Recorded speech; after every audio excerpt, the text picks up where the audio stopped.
To Martinez, she'll take it all the way, lay it up and in. Big alley. The following is a production by the students and staff at Lubbock ISD TV. Swing and a miss, struck him out. Lubbock High, Monterey, Coronado, and Estacado. All of them are perennial playoff contenders, wreaking havoc to every name on their schedule. Oh, what a ball! What a score! Elite? Yeah. A tradition of winning? But when did that tradition start? Was it the state championships that laid the foundation? The district titles that come on an annual basis? Or none of that at all? Maybe it's something more. And tonight, we are going to find out because the Boys of Fall are back. Presented by Lubbock ISD TV.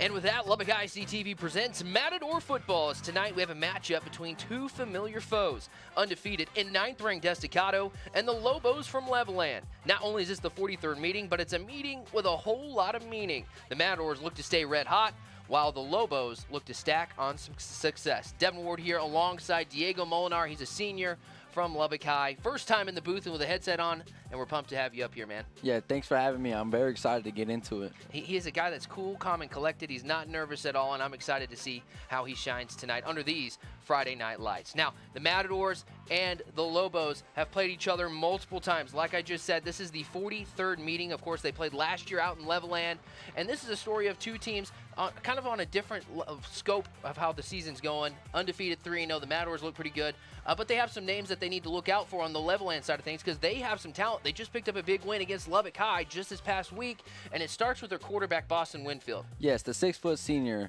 has done great for the Lobos. He's completed 46% of his passes with 538 yards. He averages a little over 14 yards per completion, has 4 touchdown passes this season with 4 interceptions. Well, and then another name you need to know for Levelland is number 22, Eli Randall. Randall's a junior, and he's the leading tackler for Levelland. This season, he's got 31 tackles and averages 10.3 tackles per game. He's their outside linebacker, and he's going to have the task of trying to contain and keep that outside containment on Bobby Ross. And also, he's got 2 carries. He's part of the special teams unit. He's a guy that's never not on the field. Right. And there's a lot of guys kind of like that, right, in the Right. 4A level. Okay, and then on the other side of the field for Estacado, there's some big names that they need to know. And, of course, everybody knows about number 22, Bobby Ross. Right, and Bobby Ross is just a talent, and wherever he's at, he shines. Ross has 39 rushes on the season for 544 yards and 8 touchdowns. He popped off with 5 touchdowns in their game against Midland Greenwood, the opening game. And the stat of the day for Bobby is that he averages almost 14 yards per carry. And on top of that, he takes some great snaps on the defensive side of the ball as well. I'm going to add another stat of the day for Bobby Ross. He's got a 3.8 GPA. He is the true definition of a student athlete. Watch out for him playing at the next level. Another guy you need to know on the defensive side of the ball, though, is Keyshawn Harris. They say offense wins games, defense wins championships, and it seems like this Estacado defense is starting to figure it out between him and Nate Orta. Between those two guys, they average more than a third of the tackles on the field. Watch out for number 5, Keyshawn Harris. Okay, when we come back, we're going to have some exciting football. It's Lobos, Matadors. Who do you got? We're excited to see. This game's being presented by Lubbock ISD TV.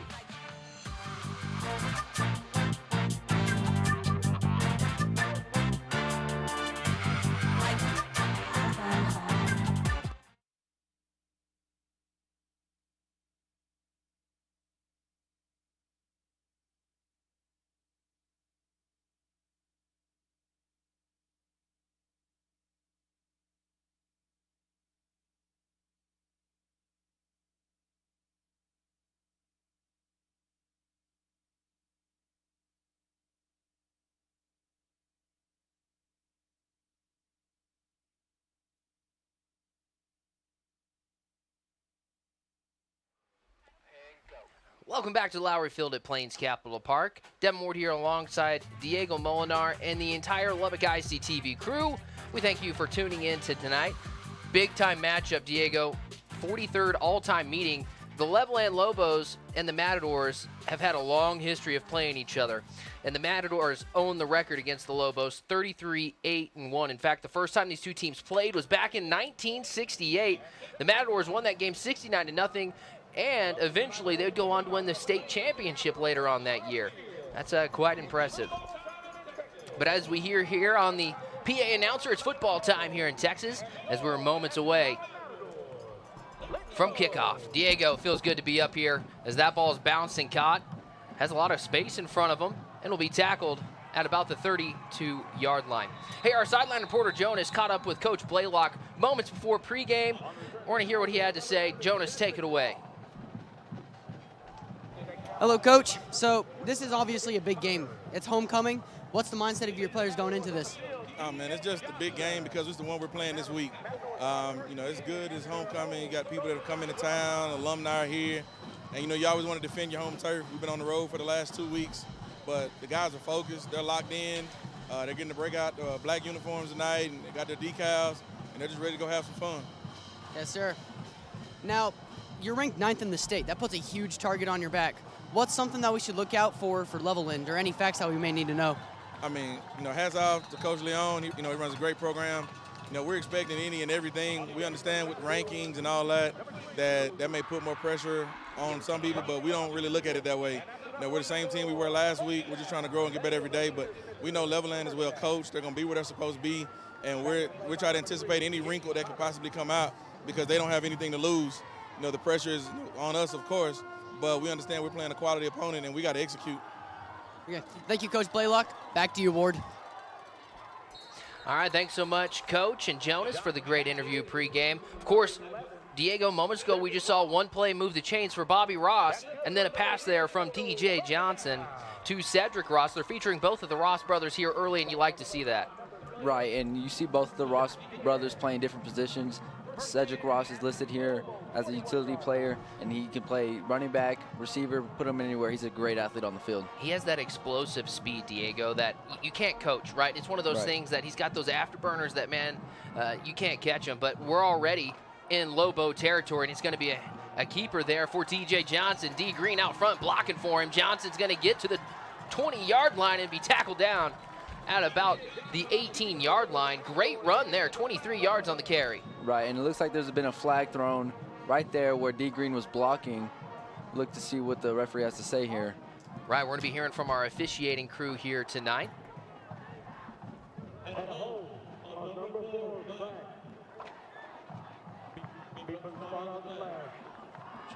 So that's Tony Gonzalez. We were talking to him pregame, and he said he lost count of how many years that he's been officiating after 15 years. Of course, it's his first year with his complete team that he has out there tonight, but they've been together for quite some time, and it was great talking to them pregame. Right, it was good to see how these referees have come together, have new groups, and still be confident with them. So here we are, back after that great gain, they go back to the 41-yard line. It's going to be Johnson going to the air here and hitting DeVorier Boyd in and out of his hands, and will fall incomplete. That's something that you don't see very often from DeVorier. Right. He's pretty sure-handed. Right, and it looked like it was broken up very well right there by the Lobo defense there. Here's your instant replay of it. You see Johnson, just it's one of those things he's probably trying to cut up field before he had complete control of it. Of course, Levelland's defense, they run a 3-3-5 defense, and they have one defensive lineman that really stands out. He's rocking number 58, and that's Joe Pena. He's also their starting left tackle is Pena, and he can get pressure on the quarterback. They forced 5 Lubbock High turnovers in last week's win over the Westerners, and so just like the Matadors, this team loves to force some turnovers. Right, and you can see the presence as they line up against this offensive line. These guys are gritty, and they like doing it and as we're talking about that D-line, looks like they just got a tackle behind the line of scrimmage. Bobby Absolutely. Ross was on the carry. Yeah, Ross had nowhere to go, and you'll see it here on the instant replay. It was immediate penetration by that defense, getting past the line of scrimmage and hitting Ross behind the line of scrimmage. Number 22 had nowhere to go. Right. So now it's going to be 3rd down and 13. After 2 big plays to get this drive going, this is a big 3rd down for the Matadors. Johnson, 5-step drop, feeling some pressure, and he's having to scramble. And he's just going to flick it out of bounds. You know what? That's a quarterback that's grown a lot, right? He knew he didn't have to force anything. They're on their side of the field, and that's going to drop down for an incomplete. Right, and you saw you don't know what he's seeing on the field there. He looks like he made the right decision there, throwing it away. You don't know what could have happened there, like you said, on their side of the ball field. So here comes the punt team for Estacado. Luis Gomez is going to be the one that's back deep. You got to think at this side of the field where they are and how electric this offense can be. This is kind of the side of the field where maybe some trickery could happen. Right. So if you're Levelland, you got to be on your toes. Yeah, you never know in these situations. Here's Gomez. It is going to be a punt. And caught at the 20. Not very many Matadors in front of him. Great speed there, and will be pushed out of bounds at the 47-yard line. I believe that was Noah Tienda for Levelland. Tienda is a name you need to know as well for Levelland. Tienda is the kick returner, part-time running back, defensive player as well. And you're going to see that a lot at the 4A level, Diego, players playing on both sides of the ball. Right, and you love seeing that, just athletes being athletes. Can't contain them, and they just love showing their athleticism on the field, doing whatever it takes for their team. So here comes, and I agree with that, yeah. Here comes Levelland's offense. They're a pass-first team. In all their games this season, majority of their yards on offense has been through the air. Against Lubbock High last week specifically, they had 326 yards, 256 of them through the air. I asked one of the players for Levelland on the sideline pregame, though. I said, what do you think of your offense? And he told me they were pretty balanced as they run the ball here on first down. Gain of 6 on the play. That's Rusty Johnson. And that was a great run, tough run there. You saw the O-line do their job there, get them a good 6 hard fought yards there. Yeah, you'll take 6 yards any play. Yeah, you like that, how he went to that outside corner and tried to cut it up. So here we are, 2nd and 4. Going to the air, here's Winfield, trying to go over the top. It's going to be picked off. DeVorier Boyd, watch that one float straight to his breadbasket, and the Matadors are going to take over at the 15. Right, and that was a great play. Not only is DeVorier Boyd a great wide receiver, but as you can see there, he kept up with the receiver, turned his head, made a great play on the ball. Well, that's how you script it, right? If you're the defensive back, if you're the cornerback, he scripted that perfectly. Yep. Now it looks like something as the Levelland offense is still out on the field. Must have been a flag on the play. Right, I think number 3 for the Matadors jumped before the play was called. Jamar Shaw? Jamar Shaw. Looked like Jamar Shaw jumped before the play.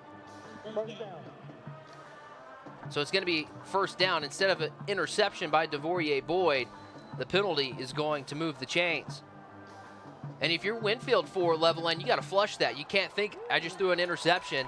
You're given a fresh opportunity here as they get nothing there on first down. Right, and it was great awareness by him, knowing that the lineman jumped off sides and throwing that deep shot. Why not test it? Absolutely, it's a free play, and I didn't catch it, so I'm glad you did. That's why we got you up here, Diego. Right, thanks for having me again, Mr. Ward. Yeah, you know I'm excited to have you up here. We've been talking about it all day. 2nd and 10 now. See the Matadors looking to bring some pressure. Of course, that's Nate Orta. He is a name you need to know as well as Makai Williams.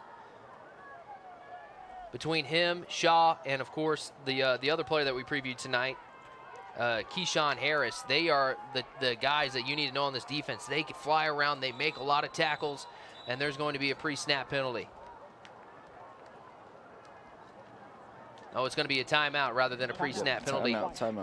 Coach Lyle Leong wanting to call timeout. Of course, all of our timeouts this season on our YouTube channel are presented by UMC Children's Hospital. UMC Medical Center employs more than 4,900 employees, and at UMC Children's Hospital, you will see our commitment and feel our healing promise each and every visit, because at UMC, our passion is you. Thank you to UMC Children's Hospital for sponsoring our timeouts this year. So, kind of either team, right? Kind of a unique start for both teams. Of course, Estacado and their offense loves to run the football. They stalled out on that first drive. And then it's kind of been a little of a roller coaster of emotions here with the interception by DeVorier Boyd. That wasn't one because of the jump. Both teams, though, they want to – that first drive is always so important, is the point that I'm trying to get to, Diego. Right, and you have to set the bar high against your opponent. You never know. It's a mental game. It is. You know, rather than physical. They share the same meaningness in this football game.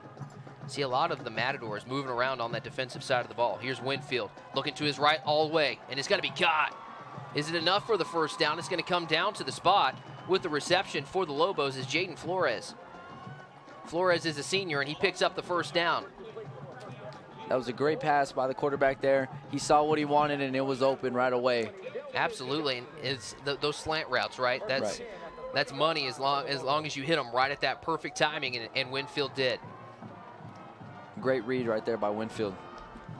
Of course, if you're a Lobo fan, that number 7, especially from whenever I was in the sports career that I was able to have at Channel 11, when I think of Levelland and number 7, I think of Nick Gerber and the great things he did there as Winfield goes to the air. DeAndre Green, great play by D. Green, getting his left hand up there, Diego, and denying that pass. Right, that was a great defensive play there, and it kind of reminded me of the DeVorier Boyd play there. He kept up with the receiver, made a great play on it. Yeah, here's the instant replay of it. You see him at the perfect timing, get his left hand up and deflect that pass. Of course, D. Green right now is the region's leader in interceptions, just like he was last year.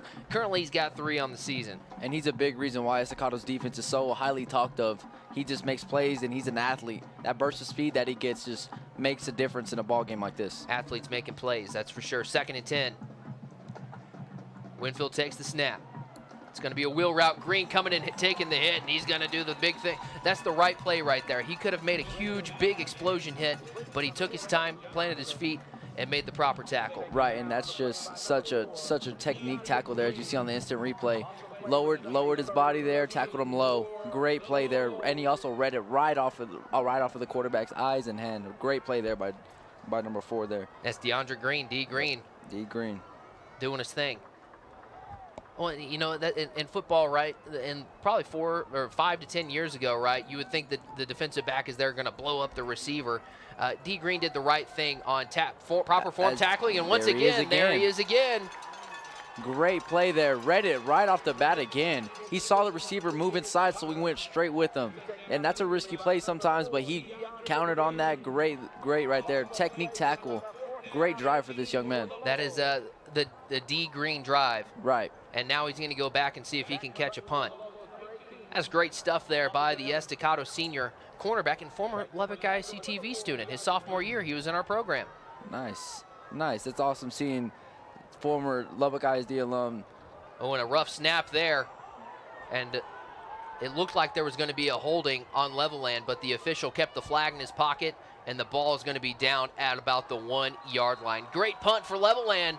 And it's going to be a long field ahead for the Matadors. Right, and we've seen the Matadors in this position before, and you know what they can do. And we also know what Levelland's defense possesses as they held them on that first drive. Right, and you know, this year we've seen it multiple times with Bobby Ross. One play, he could take it the whole way, right? I think I saw a 99-yard touchdown run earlier in game 1 of this season. Against Midland Greenwood. Yeah. It was a great play, and a big reason why this team is so good is their O-line. Their O-line is very good. They're coached well, and you can tell they know what they're doing out there. It's a great group to have, along with Bobby Ross. So Johnson, low snap in the end zone. He had to field it. He's got to get out of there, and I don't think he will. I think that's going to be a safety, and it will. It will be. The low snap killed him right there, and Levelland takes advantage of their opportunity. They're going to take the early lead. Right, and that was just a bad snap there. Couldn't figure out what to do there. He made the right play trying to run it out of the end zone there, but the Lobo defense had too much of a presence by the time he picked it up. Yeah, that Lobo defensive line is showing that they're a strength of this team early on, trying to be a force to be reckoned with. So now it's 2-0. It's one of those weird times in football where you're looking at the scoreboard and you're seeing a baseball score. Right, and this isn't normal in a typical football game, especially a game of this caliber. But, I mean, this is what you expect going into this game. Good players making great plays. Great players making great plays. And these athletes have gone 110% and have shown with this 2-0 score. This is a rivalry game, right? You know, when you think of big rivalries across the region and in the Lubbock, city of Lubbock, a lot of times you might not think Estacado and Levelland, but with the tradition-rich history that they have, I think this game means a little bit more for both these teams. Right, and as you can tell, these guys have come out with a different purpose to play here. They want this win, and especially with it being Estacado's homecoming. Yeah, no, doesn't that chalk it up a little bit more? Yep. Yeah. When you see that you're somebody's homecoming on the schedule, that adds a little fire to you if you didn't already have it. Right, and especially with it being Levelland, it's already a rivalry, homecoming game. You know that they circled this game on the schedule. Things that you need to circle on your schedule is Tuesday, September 26th, Lubbock ISD TV will present the 40th annual Band Extravaganza right here on YouTube.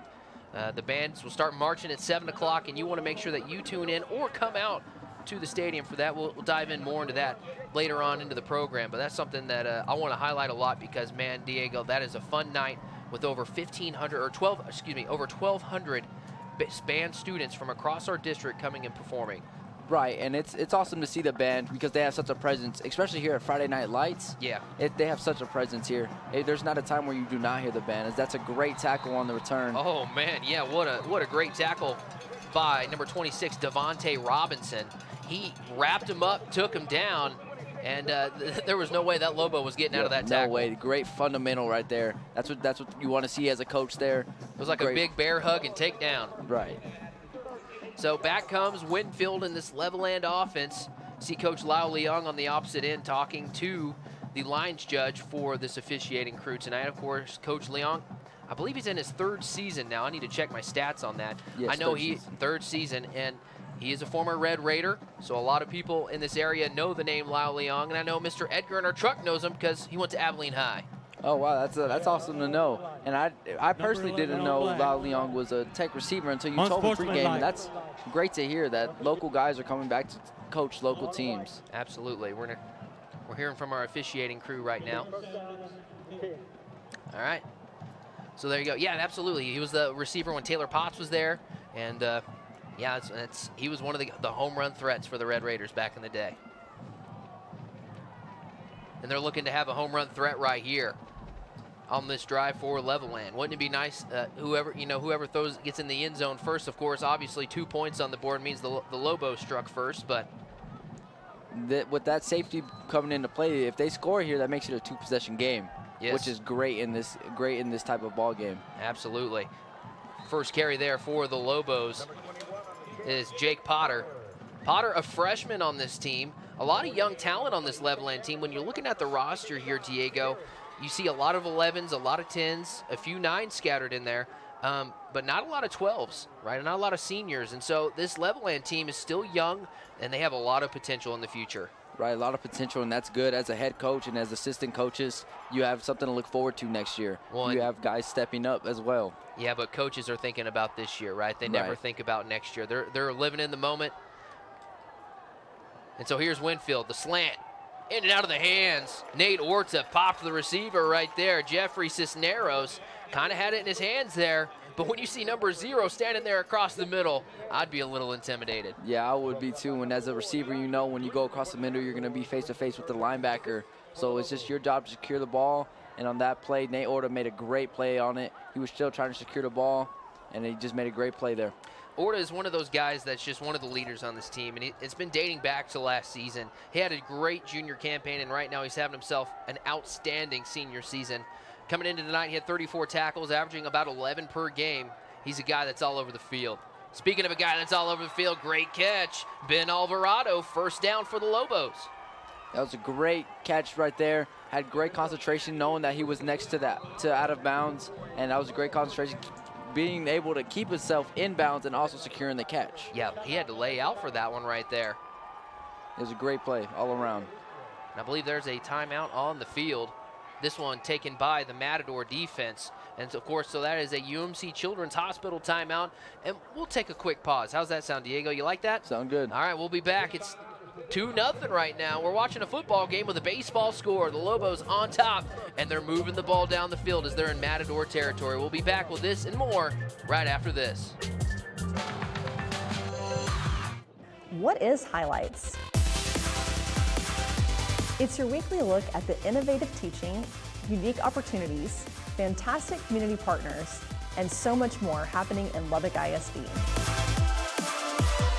Join us at 8, noon, 6, or 10 o'clock on Lubbock ISD TV or watch on demand anytime at LubbockISDTV.com. Highlights, featuring the great opportunities only in Lubbock ISD. And we're back, 2-0 Lobos on top of the Matadors, and they are in Matador territory. The ball currently at the 45-yard line. The Matadors, they went to Levelland last season as That play didn't go anywhere as the Matadors defense flies, but they went to the Levelland last season and they won 39-13 over the Lobos.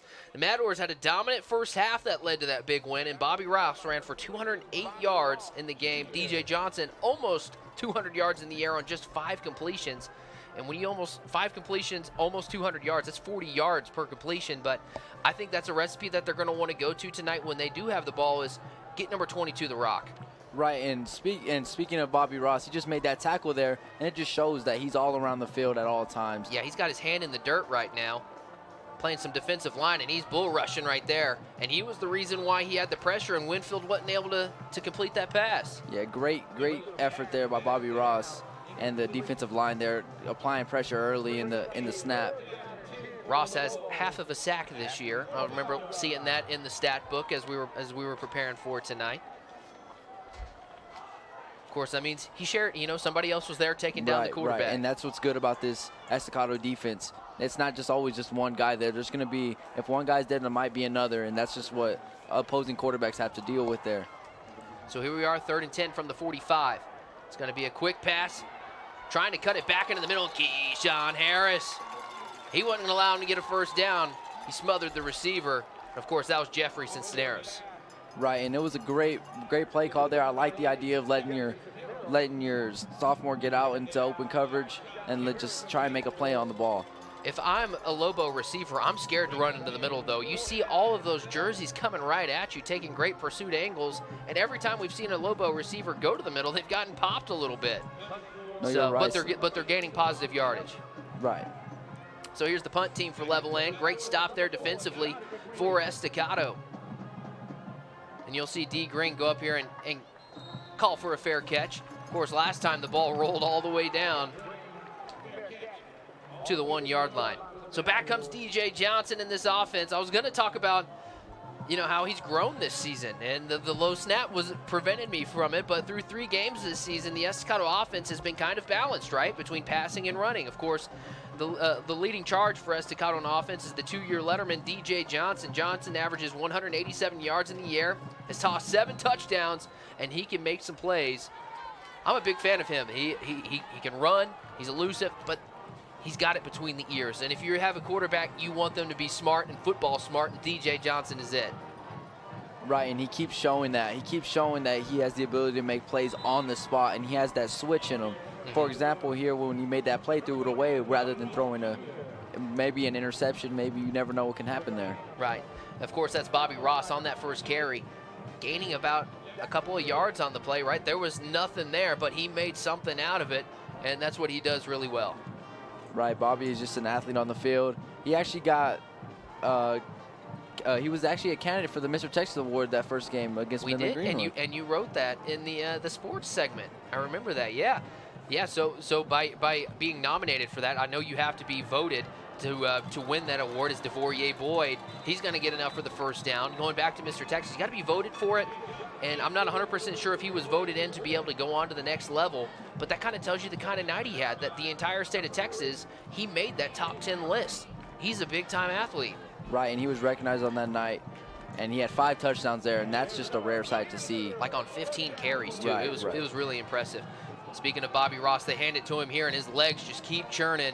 One play, about 8 yards behind the beast of a running back, Bobby Ross. Right, it was a great, tough run there. The Lobos had onto him. He just kept moving the legs, but eventually got him down for about an 8-yard run there. This season can be a truly special season for Estacado. Diego, they got 23 seniors on this roster. They have a group that's going to go in and out of the hands of Cedric Ross. Going back to it, though, they're loaded with senior talent across the board, but possibly the biggest strength of this senior leadership simply stated they want to leave a legacy and want to do something special this year. They're state ranked. They're beating teams that they haven't beaten in quite some time, and now, if they didn't already have it, they got the target on their back. So if you're on the team, what do you do with that target, Diego? Do you let it get to you, or do you work, continue to push to get better? Or they're trying to be the second part, right? They're not going to let it get to them. They're trying to work and they're trying to be better. Right, and especially with this team, you could see that all these guys have it in them, that they want to be better. They want to be great, better than the last game. Oh, Johnson running for his life. Spun away from 2 possible sacks on the play and will run for a gain of 3, and that's enough for a first down. Right, that was a great play. As we see on the instant replay, 2 Lobo defenders almost had him. He spins out of the way and avoids a possible disastrous play there and uses his legs to get the first down. Yeah. Very clutch first down. When you see the receiver there, Ross saying, hey, I'm open, but from that point of view right there, right, that defender was right there on him. Johnson made the correct thing is to tuck it and run and get the first down and play another down. As they quarterback keeper here for Johnson, pausing, trying to wait behind his running back Ross for the block, and he'll gain a few on the play. I kind of like that right there. Let your quarterback do his thing. Right, and you have Bobby Ross as the leading blocker there. I like that look. I like that look, especially after what he just did that last play. And like going back to what you said, he has it between the ears. He has it between the ears, and like last play that displayed that running from, and like you said, Cedric Ross said he was open, but he sensed the pressure, got away, used his legs to get a first down. So there's going to be another penalty on the play here. And so the Matadors are going to back up. It's going to be 1st and 20 now from the 26-yard line. I didn't quite see what the penalty was because we were discussing what we were talking about there, Diego. But penalties, right, the dirty laundry, that could kill teams and kill games. And I know Coach Blaylock's gonna focus on that, as it's going to be 1st and 20 now. It'll be a handoff to Ross. He had a big hole there, and he'll push forward. He'll gain majority of the yards that they lost back. It's going to be 2nd and 12. Right, that was a tough run there, and you saw the O-line really do their job there, open up a great hole for Bobby to pass through, and that's all you can ask for as a coach, just giving your athletes a chance to make a play. There was a couple spots that he could have run through, and I like the way he cut there to go through the B gap, as what it would be called on that play. Right, the C gap was open, but it would have closed pretty quick. Great read there by the running back. So here's 2nd and 13. Johnson, 3-step drop, looking to throw it. Hits his receiver, getting pushed out of bounds on the catch, Antonio Willis. So 2nd and long becomes 3rd and manageable here, and your whole playbook becomes available. Right, and that was just a great team effort there on that play and the last play. Again, your O-line just giving your quarterback some space to make a play and letting your receiver go out and make a play. Antonio Willis did a great job getting open there and helping his team out, as they only have 4 yards to go. Yeah, this is you're starting to feel some urgency here with the Matadors. Johnson looking to go over the top. He has a receiver. Diving in and making the play, Christopher Woodruff.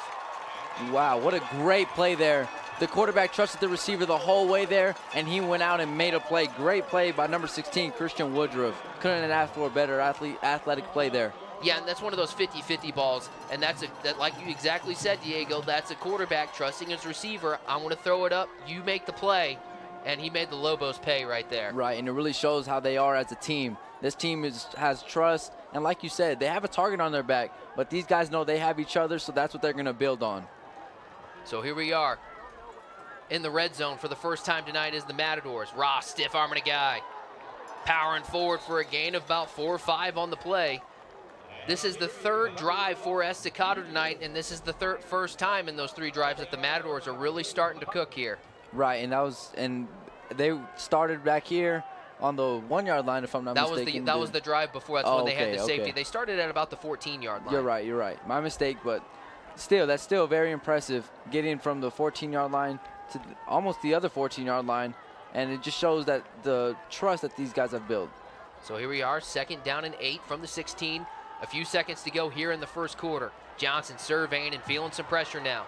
He had about 4 or 5 seconds, and it's going to be caught by DeVorier Boyd as he glides out of bounds. It's going to be 1st and goal now.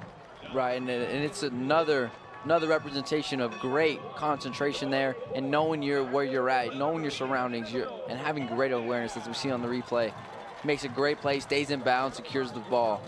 I want to tip my cap to the offensive line there. Boyd had 4 to 5 seconds to be able to survey, go through his reads, then have to be forced out of the pocket and hitting DeVorier Boyd there. It's hard to be a defender and a defensive back when you're having to cover for that long. So here we go, 1st and goal from the 6-yard line, 9 seconds to go here in the first quarter. Johnson's going to keep it himself, trying to hit that outside corner. He's got a block, and he gets in to the end zone. Touchdown, Matadors. DJ Johnson takes it himself. Great display there for the O-line. Great work as they let their quarterback have enough time to get around the edge and make a great play, I think, in the corner of the end zone. So with just a few seconds left in the first quarter, the Matadors find the blue turf and take the lead. It's now 6-2. So here we are, the extra point. Joseph Mata, call him Mr. Automatic on the extra points. He's been pretty great this year. A low snap, here's the kick. And it's good. I was kind of concerned I was going to do the announcer jinx, but I didn't jinx it. Yeah, Joseph has been consistent on PATs this far in this season, and it's hard, and at this point in high school football to find a kicker that can be as consistent as he is. So Diego, every day we're hungry, we're starving, but tonight our crew was taken care of. Chick-fil-A, we want to thank them tonight, our food sponsor, as they fed our crew. Of course, tonight on every single camera, we have students working. I know in the truck we have students working everything, and they're well nourished tonight, and they're locked in and focused thanks to our friends at Chick-fil-A. Thank you, Chick-fil-A, for feeding our crew. Diego, what do you get from Chick-fil-A? Man, you know, you can't go wrong with the #1, the original chicken sandwich.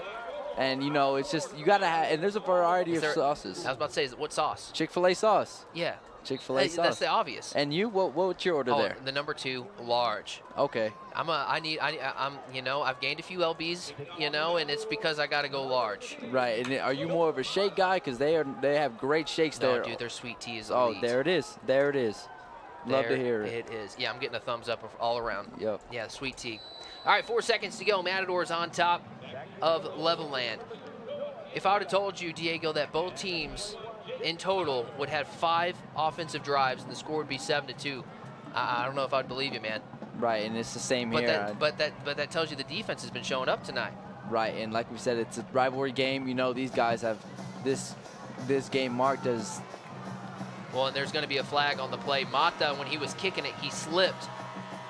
And the ball, then there goes the quarter there. But we're going to hear from our officiating crew. And we might have one play because I believe that was an offsides there on Mata. So here's Tony Gonzalez. We're going to be hearing from him as we get ready for the end of the first quarter. And it looks like they're going to take the end of the first quarter. And we'll take it with them. 7-2, Matadors on top of the Lobos. The momentum kind of with the Matadors right now because they just drove down the field and got on the board with just a few seconds to go. To the end of the kick. I should have been listening.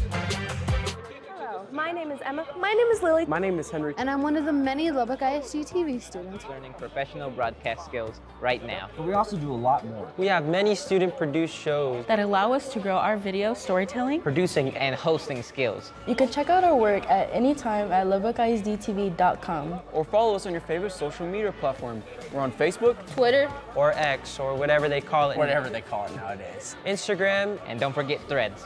And of course, Lubbock ISD YouTube channel. If you like our content, please show us. By hitting that thumbs up button. Even better, share our stories so people can see the great things happening in Lubbock ISD. Thank you. Thank you. Thank you for watching. Now back to the game. To Martinez, she'll take it all the way, lay it up and in. Big alley. This is a production by the students and staff at Lubbock ISD TV. Swing and a miss. Rocky Mountain. All right, we're back, 7-2. Estacado, 9th-ranked Estacado, on top of the Lobos from Levelland. Really cool when you think about it. In the grand scheme of things, right, the state of Texas is massive. There's 4A teams all across the state, and the Lubbock Estacado Matadors are ranked 9th. Right, and they work hard for this. They have a great group of seniors, and like you said earlier in the broadcast, like you said earlier in the broadcast, they want to leave a legacy here. And you know that's what they're trying to do here, and it's showing. 9th ranked.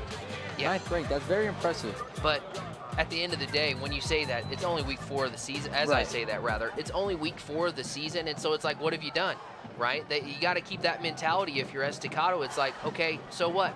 Let's earn the next thing, right? And we're just getting some of our stats. Thank you.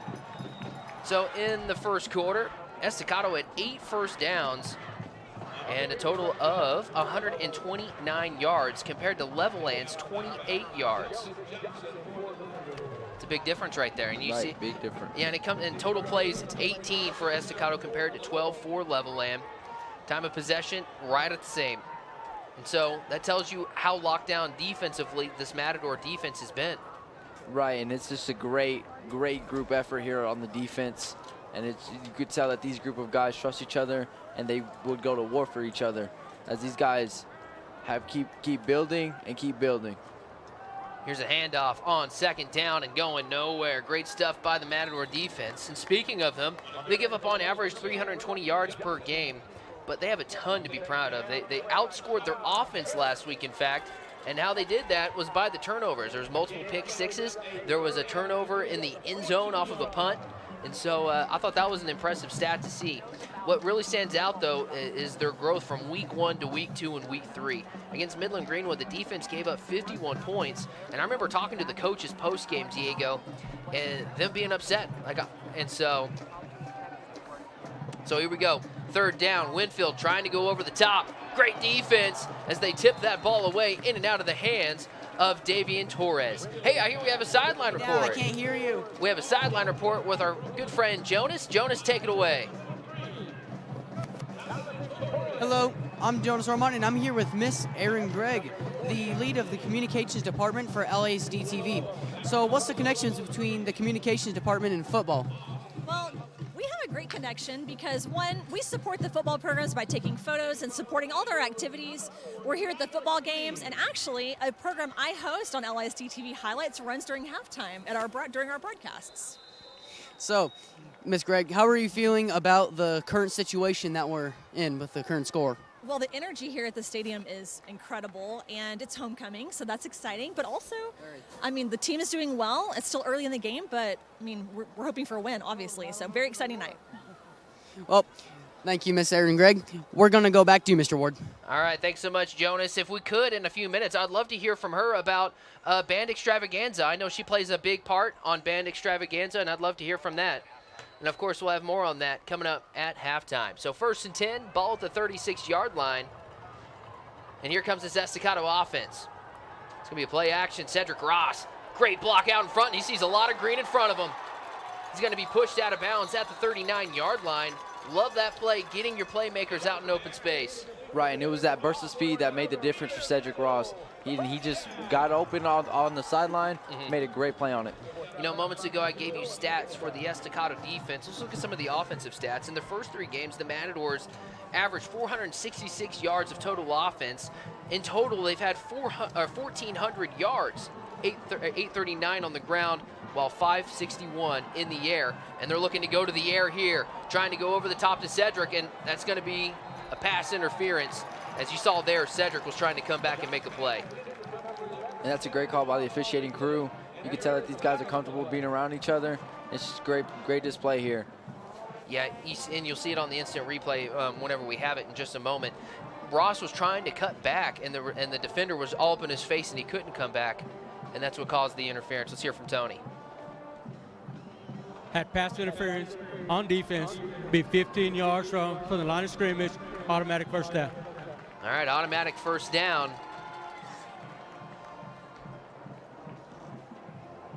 So here are the Matadors looking at the sidelines once again, and we haven't talked about it yet, Diego, and I'm surprised we made it into the second quarter without talking about it. They're debuting new uniforms tonight. They say east side across the chest. They got the Matadors on each side. They got the address of Estacado High School on the leg, and they got their decals on the helmet tonight, and the guys from Estacado look awesome. Right, and as Bobby Ross goes up the middle, didn't mean to cut you off. He's dancing his way into the red zone and into a 1st and goal situation. Great play there by the offensive line and by Bobby Ross. He avoided many defenders there on simple moves there. You saw a hurdle there on the instant replay as it's coming up. Just great playmaker making a great play. And here's a pass and a score. Give him 6. William Blaylock II, the backup quarterback, scores, and the Matadors extend their lead. And you love to see it. Sharing the ball, sharing touchdowns. It's not just one guy scoring all the touchdowns. As you can see, the backup quarterback comes in, makes a great play. He's listed as a quarterback and an athlete, and he's also listed as the coach's son. It's now 13-2. I remember going and helping film the hype video this year for Estacado, Diego, and that young man is tall, and he looks every bit of a football player. Right, and this guy, there's a bad snap here on the extra point. and Levelland is not going to let them get anything off. So the extra point try is no good. It's going to be 13-2.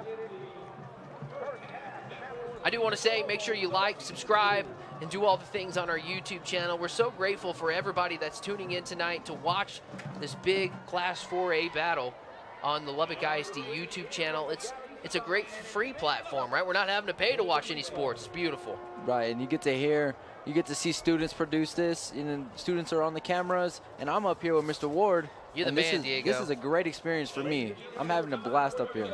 And we're grateful for the opportunities that our district allows us to do this, right? Because without, it always starts at the top and works its way down, and without the approval of everybody through the chains of command, we wouldn't be able to do this. And so we're grateful for everybody. So, special teams about to be coming back out. Levelland's about to be coming back out. Of course, we've talked about it earlier, how they're a pass first team. But I want to talk about some unique things, huh? I like talking about the weird things in sports. You want to? Yeah, let's do it. You down for it? Let's do it. Well, we talked about the track earlier, and we could talk about the track. Why is the new track here at Lowry Field at Plains Capital Park gray? You might have noticed that watching the football game here at Lowry this season, that the track is gray. And at first football game of the season, I was speaking with one of our amazing Lubbock ISD athletic department officials, and they told me that they changed the color of the track because of photo taking. Apparently the gray color makes the photos of the athletes pop, and as well as being able to read names off of the schools of each runner's shirt. And I think that's pretty cool. The photographer in me is grateful that they did that. They're thinking of me. Right, and it's cool seeing that the district has seen that they want their athletes to pop, and they want them. Oh, and an onside kick. They called for a fair catch, and there's a flag on the play. I think it's going to be offsides. They tried to get us with some trickery while we were talking about the track. Right, and you never know what can happen here on a football game like this. They don't execute on the Lobos make a great play on the point after touchdown, and they go here for an onside kick, but ultimately is flagged. So we're going to hear from our officiating crew. And offsides, kicking team, number 6. 5 yards will be added to the end of the kick. It'll be first down and 10. All right, so it's going to be first down and 10 for the Lobos. Here's a look on the instant replay. Yeah, you see the offsides just right there on the bottom of your screen, right around the 40-yard line. It was number 6 for the Estacado Matadors, James Bozeman. And so that's going to put, right from the start, the Lobos automatically in Matador territory. And as a defensive player, that kind of changes your mindset a little bit. Like, you got to bring it here. Right, and not necessarily pressure, but you just know that you got to bring it here, bring some intensity, and bring the fire. So maybe could get them behind the line of scrimmage, or maybe just keep them there. It's going to be a handoff on first down. Patiently waiting there. I like the way he ran the football there was Rusty Johnson. Right, he waited for a gap to open up. Great work by the O-line. Ultimately letting that gap open up. It was a great run by Rusty Johnson there. Yeah, he found that seam right there, and he was able to maneuver his way through it and get a solid gain of 7 yards on the play. This season, and as of recently, this Estacado Matador defense has popped the top off of getting some turnovers, and you got to think they want one right here. It's going to be another handoff. Gaining about a yard on the play was Rusty Johnson, but Makai Williams came swarming in from that linebacker spot and only allowed him to gain maybe a yard. Great work there by the linebacker, just reading the play, making a play on it. And with that being said, it's third down, and like we were talking about, the defense wanted to come with it, with them being on their territory. And let's see what happens here. This could dictate the next couple of plays, maybe even the next drive. Absolutely. Football's a game of inches, right? Right. And the Lobos looking to get a first down here. You know, they've been in this territory multiple times tonight, and if they get stopped here on third down, they've been punting it. But you got to think at some point, right, you're so close, why not try it? Going to the air. And that's going to fall just a little bit short. You saw Winfield there trying to connect with the receiver, just slightly underthrown. And that's hard because he was rolling out right there, having to throw it on the run. Right, and it was a great play there by the cornerback there, making a great play on the ball, just reacting to using his instincts and reacting to it. Great play there. In commentary, Diego, I talk a lot with Carson about being a baseball player and how that translates into playing football, right? As shortstop yourself, you can see how that's kind of a hard play there, rolling out and trying to hit him on the run. Right, and I give a lot of credit to guys that can do that, because I know how hard it is. I've tried it before, and believe me, it's not as easy as you think. The slant route works. You know, moments ago we talked about would they go for it on 4th down. They do, and they convert it. Mark Buckskemper with the reception. Right, and he knew that slant was going to be open there. All they needed was a couple of yards there, and the quarterback ultimately found his receiver wide open.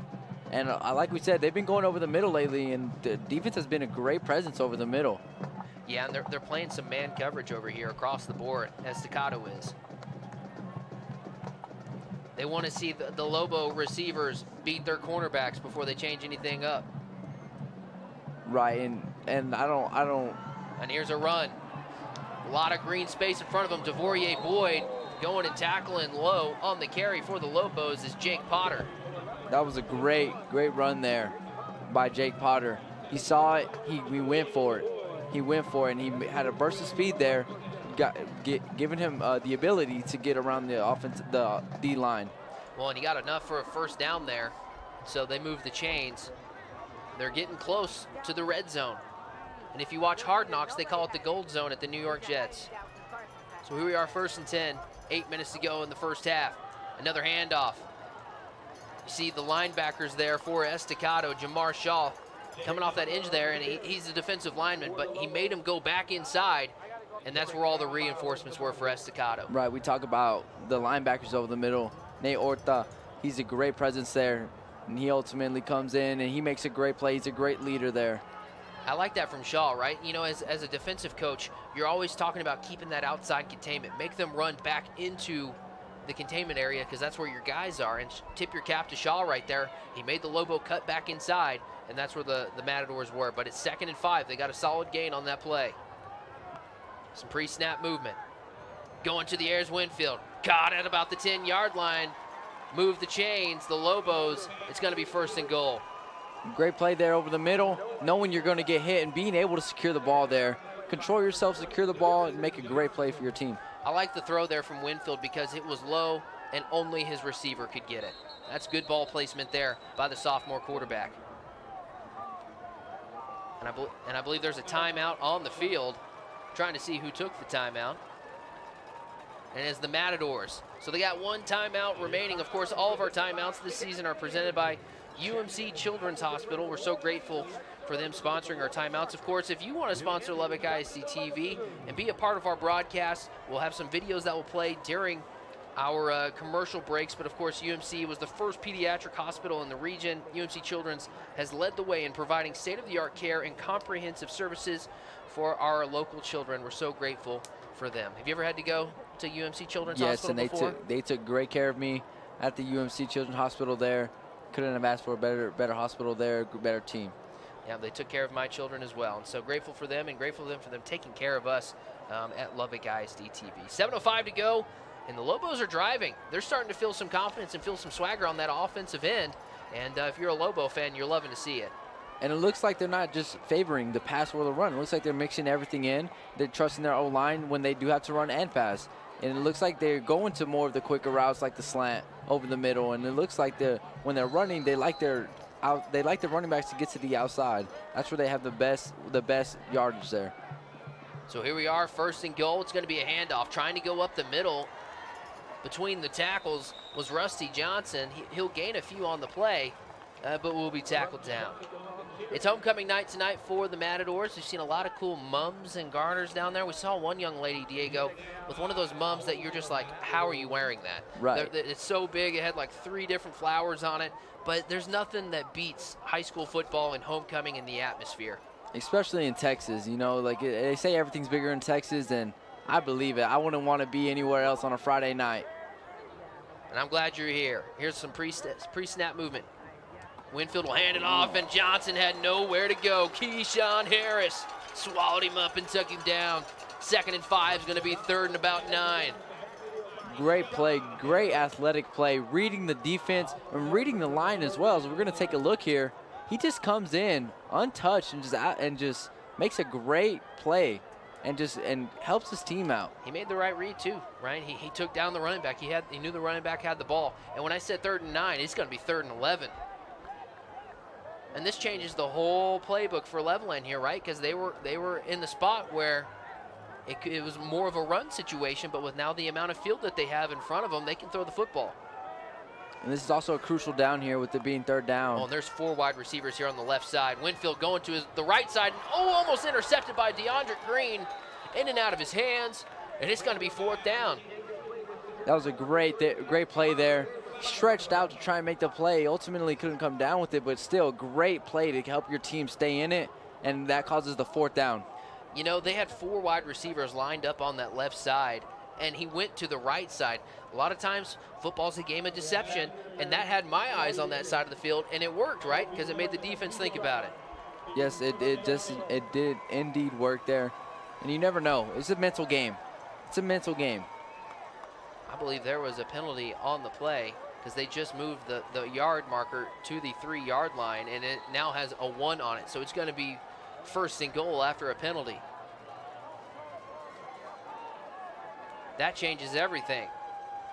The Lobos going under center, and they're going to try to push it forward.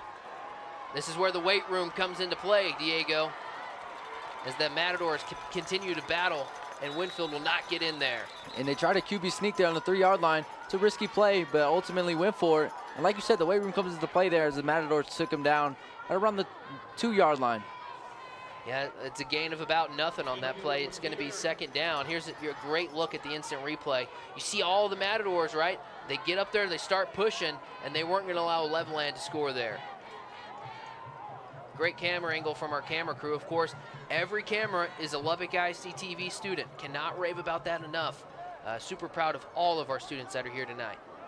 Some of them are my classmates, and you know, I love seeing everyone getting involved in Lubbock ISD TV here. Well, and there's nothing that beats the red tally light that we're live, you know. Johnson on the carry, bobbing and weaving his way through the traffic. Give him 6. Touchdown, Levelland. Rusty Johnson scores from the 2-yard line. And this game has got a different feel to it now. Right, great run, great read. Great job by the O-line there, giving him that. All they need is a little gap there. You just need 2 yards. Let your running back do something. And I tipped my cap to the O-line there, did their job there.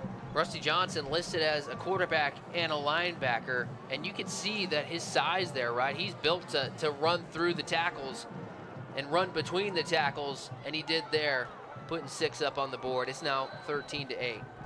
Here's the extra point opportunity, of course, with the honors for Levelland to kick the field extra point is Gage Potter. He does one of those where he lines his hand up, make sure he's centered up. The kick, end over end, and it's good. 13-9 now. And you hear the whistles once again after the snap. A flag is down at the 2-yard line on that opposite end. The dirty laundry's come out a lot here in the 2nd quarter. Right, and you see the penalties did cause a little bit of, you know, reset of downs, especially very crucial right there, as they got to stop there on, what was it, 3rd down, I believe? It was 3rd down and 11, and then they made the stop, and it was going to be 4th down and long, but there was a penalty that caused it to go to 1st and 2 from the 2. Which ultimately led them to the score. So there was 3 penalties through the 1st quarter, and I'm anxious to see the halftime stats. How many penalties have happened in the 2nd quarter, right? And I think that's going to be something that both teams are going to want to fix as we continue on in this game. Right, and the coaches are great coaches, and you expect them to go into the locker room at halftime and talk to their team about that. And with them being great coaches, the team will listen to them. The team will mold to the coaches and listen to them ultimately, and hopefully we see a fix there in the next half. You got a pretty good baseball coach yourself over at Lubbock High, huh? Yes, sir. Victor Gomez, my coach Gomez. Great to have him 2nd season at Lubbock High. Yeah, big fan of him. He's a good dude. Of course, he was a long-time assistant baseball coach at Estacado before he moved over to Lubbock High. And so, talking about great coaching, that's why I wanted to bring him up, because he worked his way to where he's at today, and, man, he's a good guy. Great coach as well. So here is the kickoff team for Levelland. Of course, last time we saw the kickoff team for Estacado, they tried the onside kick. It's a squib kick through the middle. Cedric Ross grabs it at the 26. Well, that's not Cedric Ross. That was Christopher Woodruff. Right, and you saw him have a little burst of speed there, make some cuts. See the vision as we take a look here on the instant replay. Makes a cut there, which ultimately leads to the tackle. But you can see he's elusive and he wants to make plays. And I think that speaks for everybody on this Estacado offense. Right. This Estacado team has got athletes across the board. And what's crazy to me, and we kind of talked about it pregame, is that they only have one feeder school, right? Dunbar is the only school that feeds into them. And so their talent comes from Dunbar. And man, Dunbar has had a great program over the years as well. And pregame, when we were walking around, Diego, you see it on the back of their shirts, right? It had Unity written vertically. On the left side of the word Unity was the Estacado logo, but then on the right side was the Dunbar logo. And so they're embracing the middle school and what Coach Blaylock would say, the East Side community. So we got a timeout on the field. Of course, all of our timeouts are UMC Children's Hospital timeouts. Again, thank you to UMC. And I kind of want to take a pause. You want to take a pause, Diego? Let's take a pause. We'll be back with this and more right after this. Current score 13-9. Matadors on top of the Lobos. The Matadors have the ball at the 40-yard line when we come back.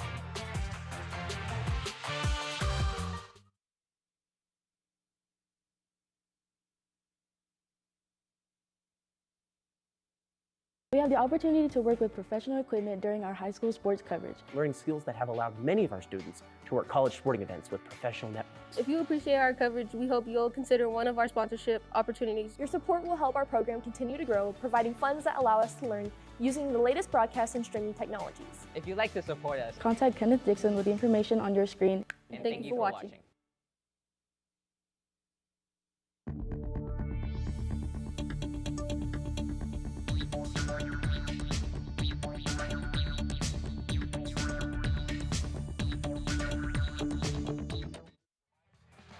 Welcome back to Lowry Field. Matadors lead the Lobos 13-9. See a great game here. Yeah, we are. We're watching it on YouTube, and a lot of our great fans are watching tonight. Currently, we have a pretty great audience tuning in right now, and one of the families that are tuning in tonight are the Molinars. Shout out to them. Shout out Mom and Dad and my brother. Hopefully he's watching. I told him I could not wait to do this. I've been talking about it since Tuesday. Since Tuesday? Since Tie Tuesday? Since Tie Tuesday. And I also told him I knew how to tie a tie. They asked too, and I said, Mr. Ward. Appreciate you, Mr. Ward. Hey, learning life skills is what it is. That's why I do it.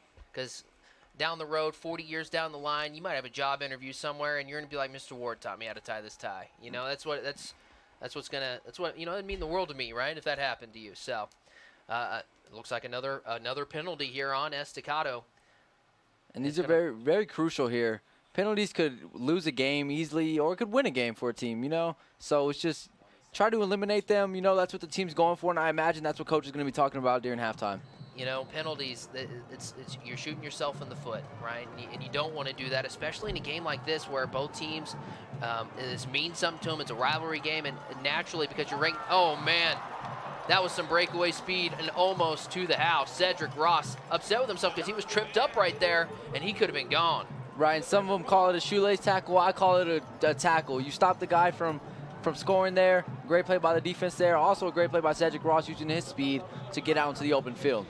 Yeah, no, that's exactly right. A tackle's a tackle. At the end of the day, he was brought down. Tip your cap to that Lobo there, because without him taking him down, Ross would have been gone. A handoff right here. Trying to get that few yards that he needed was James Bozeman. He might have gained a yard on the play. It's going to be 3rd down and 2. Brian, I'm not mad at that play call there. I like putting in James Bozeman there, get you hard-fought yards there. Just ultimately, the Lobo defense came up and made a great play on it. Here is the play before with Ross there, getting past the arm tackle and trying to break it open into that open speed, but as you said, a tackle happened. It wasn't a shoelace tackle, it was a tackle. Yeah, it was a tackle. And those open field tackles, Diego, you can't stress about how hard those are, especially when you're going against a guy with the speed that Ross does have. Open field tackling is an art, and it's something you got to practice and get better at. And it looks like there's a flag being thrown. There's another flag being thrown, and it looks like it's going to go against Estacado. False start. Yeah, there's a lot of penalties being called against Estacado here, as we see on this drive. That's 2 out of, what, 5-6 plays here. And that's a false start, so it's going to back them up 5 yards. 3rd and 1's now 3rd and 6. You saw that Levelland sideline on that far side celebrating, and that is worth celebrating, because anytime you could take yardage away from this Estacado offense and how great they are at being able to move the ball, that's a big deal. especially with 1 yard to go. You know, they have so many weapons here, but now this just changes the playbook a little bit. It's going to be Ross stiff-arming a guy. Man, he's great at that, trying to hit that corner and cutting it up, and he does. First down, Bobby Ross.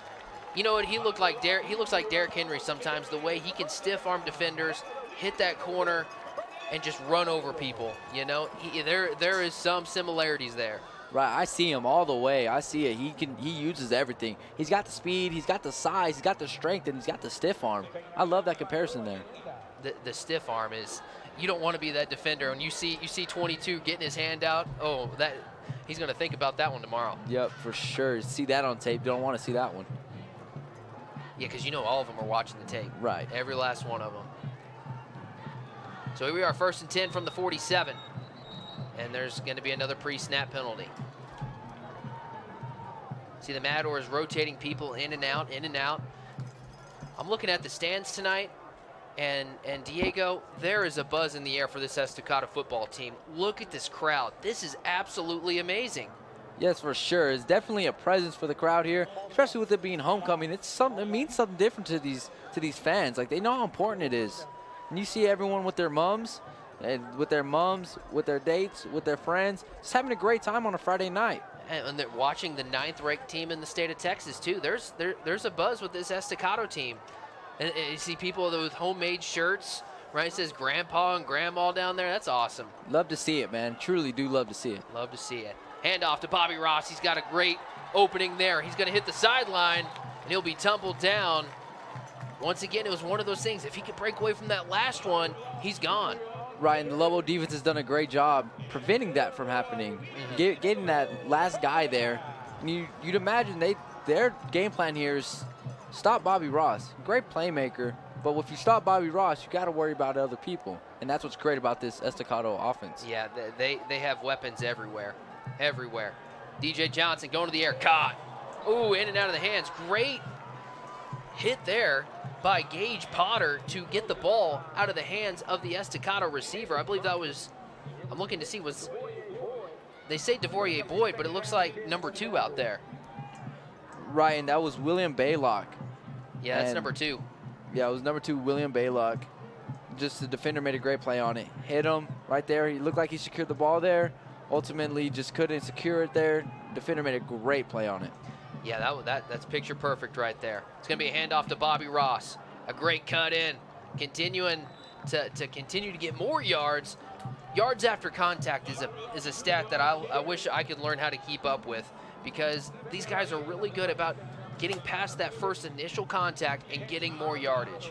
Right, and Bobby Ross is great at that. He hits one guy, and he's on to the next one. It seems like you can't just get one guy to bring him down. No, it takes multiple white jerseys and to take him down. And it doesn't matter what team it is, right? Right. So 3rd and 3. It's going to be another handoff to Ross. He's got the first down and more. He's going to be tackled at the 17-yard line, move the chains. Bobby Ross making it happen. Right, and speaking of yards after contact there, he got hit at the line of scrimmage, but still managed to get that first down. Right, here's the instant replay of it.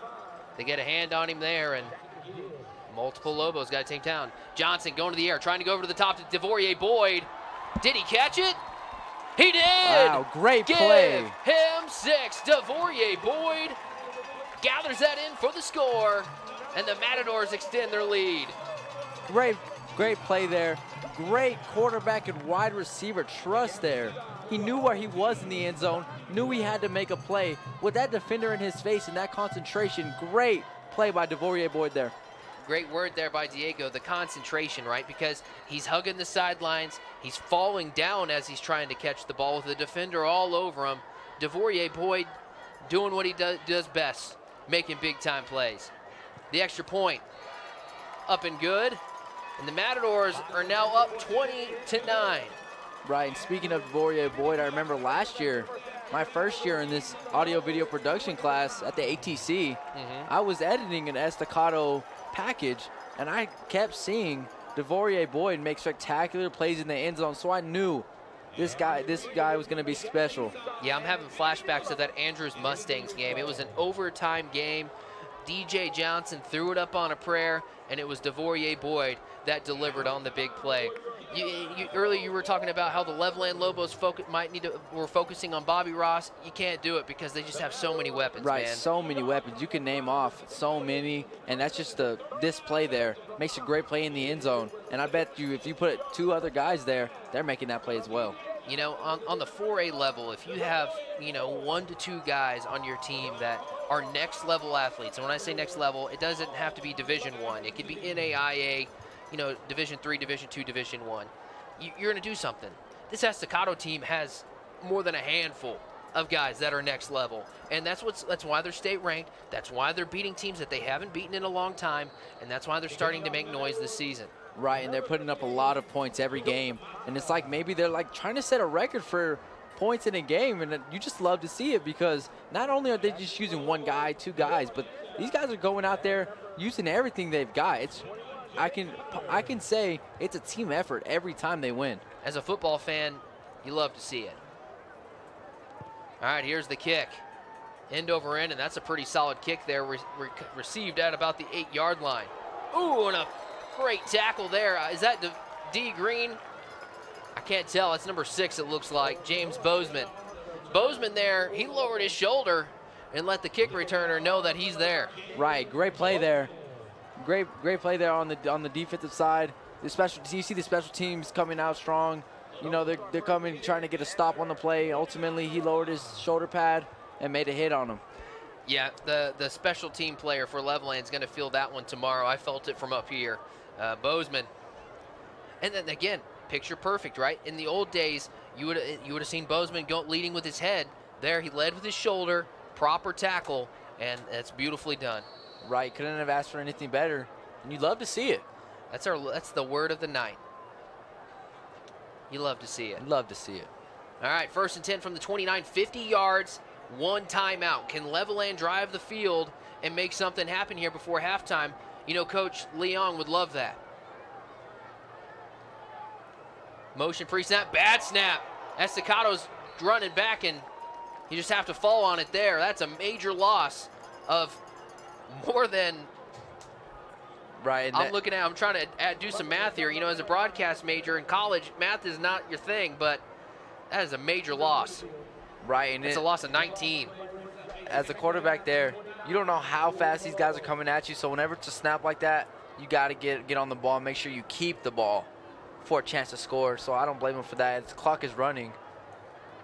Right. Winfield just had to dive on it, and I think the Lobos are probably going to run 1 play or just take it to the break. They're going to run the play. It's going to be a handoff, and that's going to do it.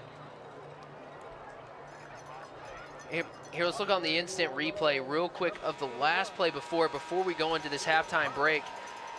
So he's lined up just to the left. He looks like he's lined up behind the guard and not the center there, Diego, and that's what happened on that play. It wasn't a bad snap. Winfield was lined up behind the left guard and not behind the center. Right, and I didn't see that up here, but as we see on the instant replay, that's what it shows. Yes, that's what it shows there.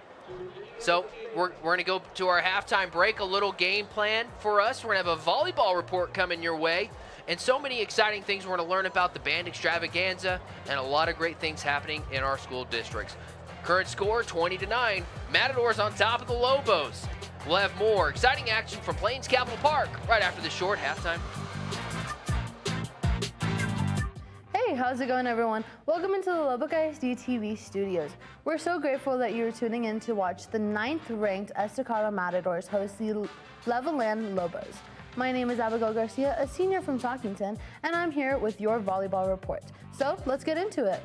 District play has officially started, and it has started with a bang for the Lubbock High Lady Westerners, as they nabbed their first district victory since 2018 and knocked off Coronado for the first time since the 2 teams began playing volleyball since the early 1990s. Sakiri Diaz has 17 assists and 11 kills. Bailey Literal had 13 kills, and Bella Valdez had 22 digs and the 5-set victory against Coronado. The Westerners look to capitalize on their momentum this week to take on district co-leader Lubbock Cooper on Friday. And despite losing to the Westerners in the district opener, Coach Stevens and the Lady Mustangs showed a lot. They had their backs against the wall, but managed to find their groove and battled back to send the match to the 5th set. Zakaria James caught fire from the outside and had 15 kills, and Mallory Holdman chimed in with 42 assists and 14 digs. She is elite at distributing the ball to different Lady Mustangs. Up next for Coronado, the Lady Sting will step out of district play and will play Friendship today. Over on 50th Street, Coach Lozada's team dropped a 3-set battle against Lubbock Cooper. With the loss, they fall to 16-16 on the season. But similar to the previous match that we talked about, the Lady Plainsmen were in every set and had a chance to make some noise in the district play. Came up just short. Lainey Bradley continued to shine. She had 11 kills, 13 digs, and 2 aces. Bella Chapman had 17 digs, 13 assists, and 4 kills. Maddie Dubree had 15 digs. Currently, the Lady Plainsmen are in Abilene playing the Eagles. First serve for that game was at 5 p.m. Next, let's go to Estacado. The Lady Matadors went across the state border and played the Wildcats from Clovis. It was a 3-set match against the 14th ranked team in New Mexico. In the second set, the Lady Matadors gave the Lady Wildcats a run for their money, but with the loss, Estacado falls to 5-18 on the season. Up next for them in another Wildcat team, but this time in Idalou, as they visit the Lady Matadors on Saturday. First serve is at 11 a.m. This will be their last match before they dive headfirst into district play. And finally, we head on over to the home of the Lady Warriors. According to the information that we could find, Talkington is making their way through non-district and is gearing up for a big week full of homecoming activities. Of course, Talkington School for Young Women Leaders celebrates their homecoming at a volleyball game. It's a Hollywood homecoming week. This homecoming game is on Tuesday, September 26th, as they look to cut the Olton Mustangs out of the script. It will be a purple and black out that night. The game will take place at Estacado. And that's your volleyball report for week 4 of the high school football season. We hope you enjoy the second half of the game. We will be back next week with another volleyball report. But until then, we hope you continue to serve up some aces.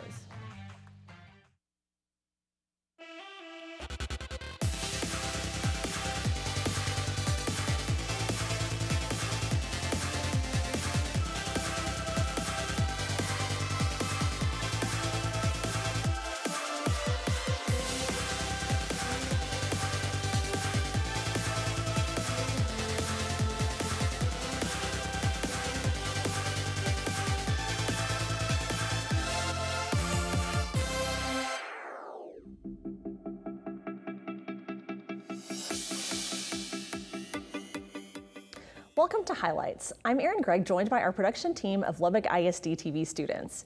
It's a tradition for Roscoe Wilson Elementary to celebrate Buddy Holly's birthday, but this year families joined in on the fun in an updated space. We visited the campus to see how the Wranglers are using their new outdoor learning center. Today we are celebrating Buddy Holly and his legacy at Roscoe Wilson. We are celebrating with our 50s day. It's a really special time. Buddy Holly attended Roscoe Wilson Elementary, and so we are celebrating his birthday. Mine is 3. So a lot of students, you'll see their attire mimics those that were in the 50s, and then also we have the Nifty 50 Car Club is out front. Our teachers do a really good job of incorporating things in that time period and then music. We're learning about Buddy Holly and what he did when he was alive.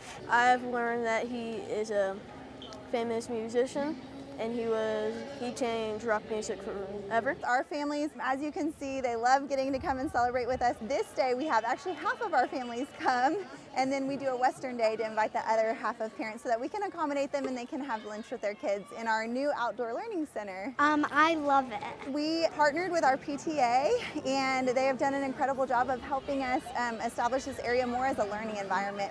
And so it's fun to get to celebrate here of all the fundraisers that we've done to raise money to support the learning in this area. Probably that it has so many things and it's outdoor, and so you can learn outside instead of just inside.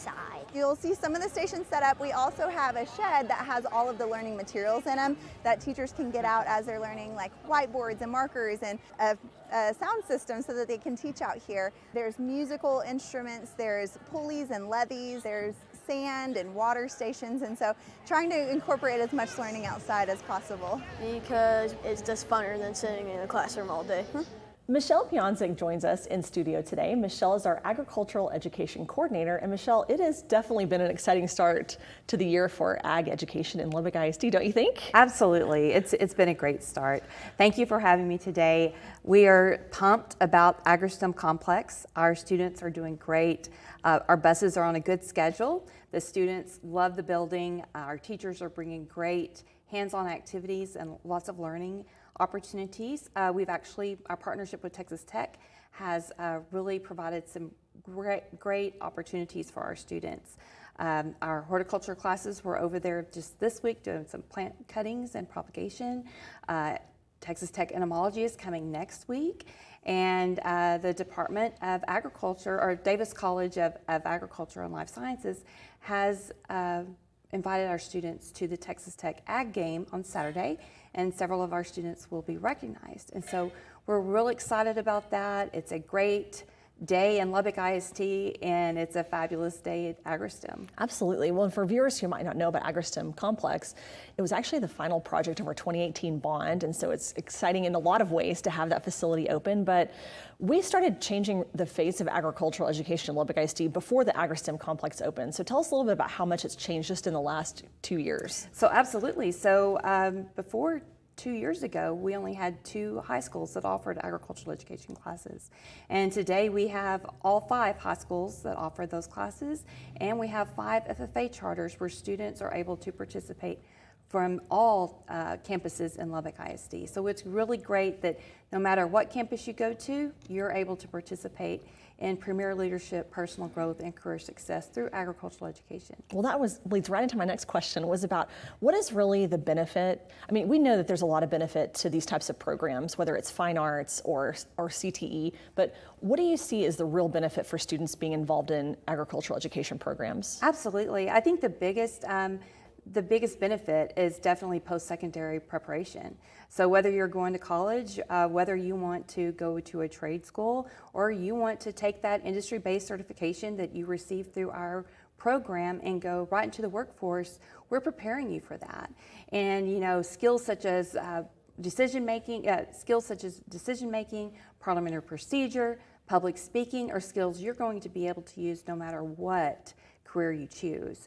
And just that social emotional learning piece as well of being involved in a career and technical student organization just springboards you forward for success. And so regardless, we're glad to have students in FFA and AgriSTEM, but if that's not your thing, get plugged in somewhere, because I think it's real important for students to be involved in their schools and their communities.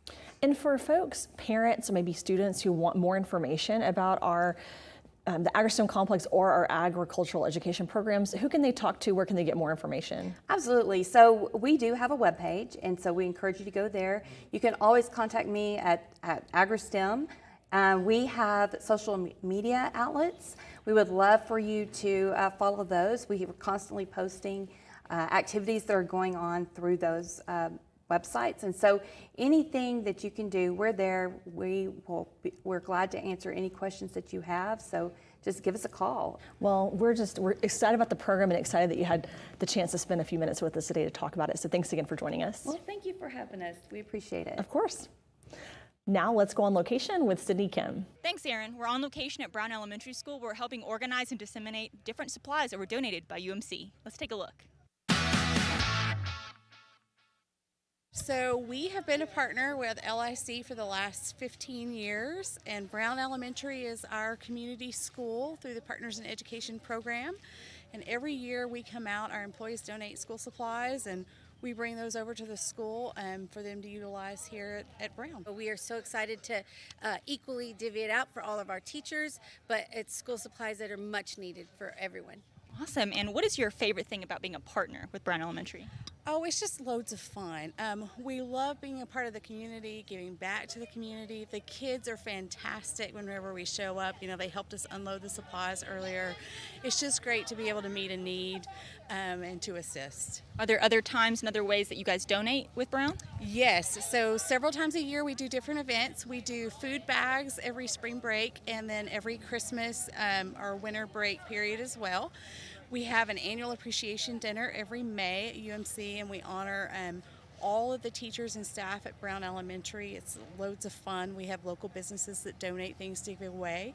And then throughout the year, Brown Elementary has different events, and we're here to support, volunteer, assist as we can. We could not, and I truly mean it, we could not do it without our community partners. And so not only is it school supplies, but it is over the holidays when they do food bags for our families, and they even love on our teachers by bringing them lunch and breakfast.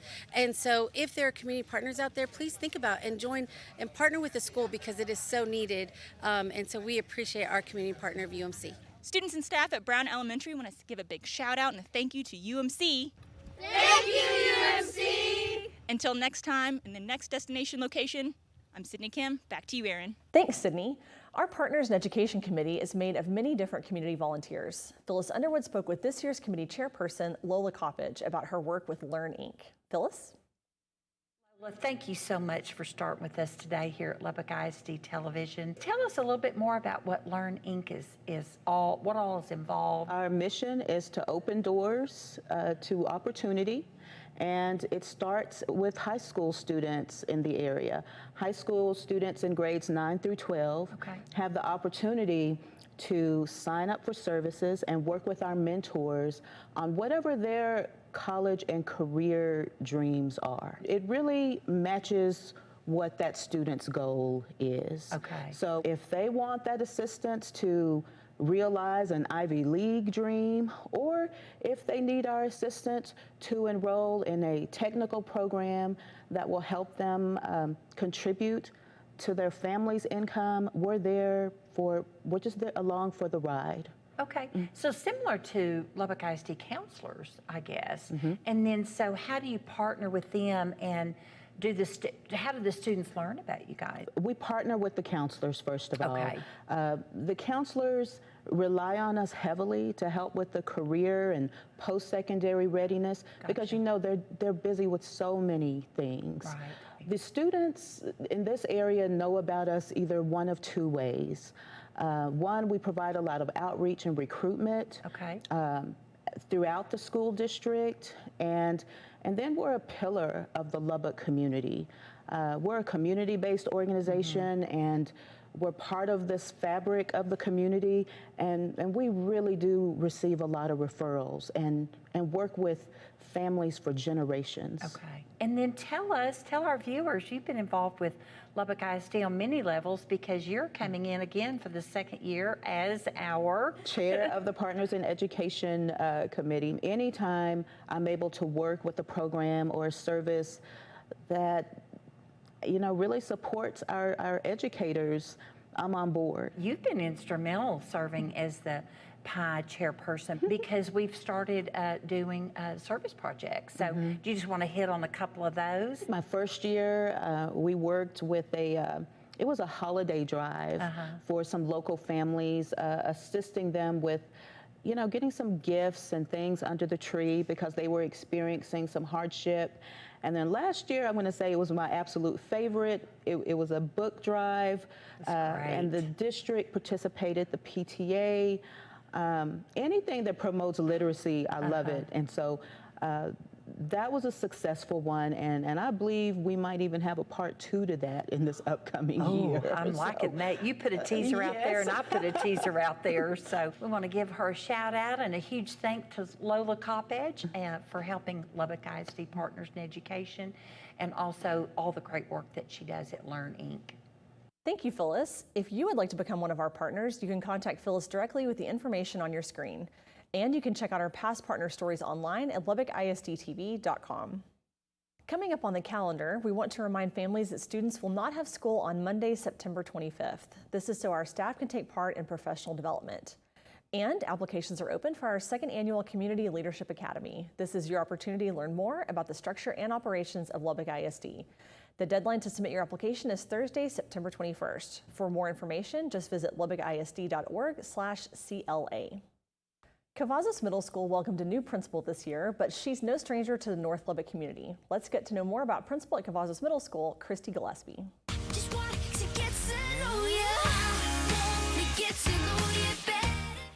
My name is Christy Gillespie, and I am the principal at Cavazos Middle School. I am excited to get to know some new families. The time that I've been in education has been in the North Lubbock community. I had been at Wolfforth Elementary for the past 11 years and love being there and being a part of the community. And so I was excited to be able to come over to Cavazos and just continue to do good things for our kids. It's been fun to see the kids at the end of the school year and see some of the parents again, just to reconnect and be able to talk about some good plans for next year. One of the things being over at Wolfforth that we were able to do is really work to help our students do the best that they can do and to have all of the opportunities available to them. And that's something that we want to bring over to Cavazos and make sure that we have those high expectations of our students, that they are receiving the best possible instruction that they can, and that they're performing and getting all of the opportunities that are available to them.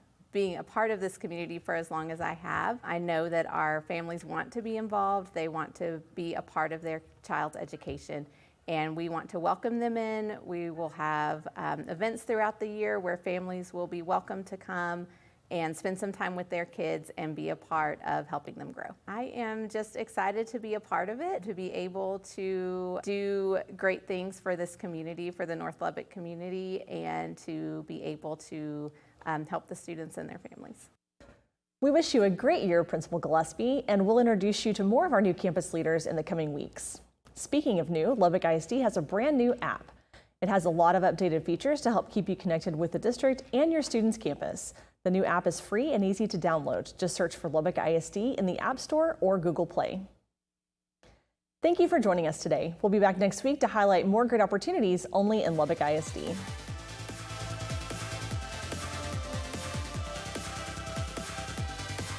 This has been a production of the students and staff at Lubbock ISD TV.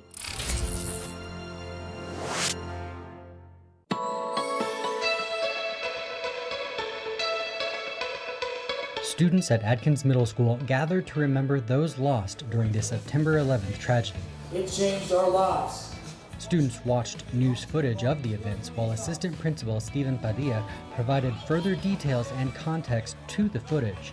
The tornadoes then discussed some of the lessons learned and how the event still impacts us today. This day impacts parents, impacts spouses, impacts kids, and so that's what we want to kind of commemorate, is to remember those who gave the sacrifice and how can we incorporate that into our next generation of Americans.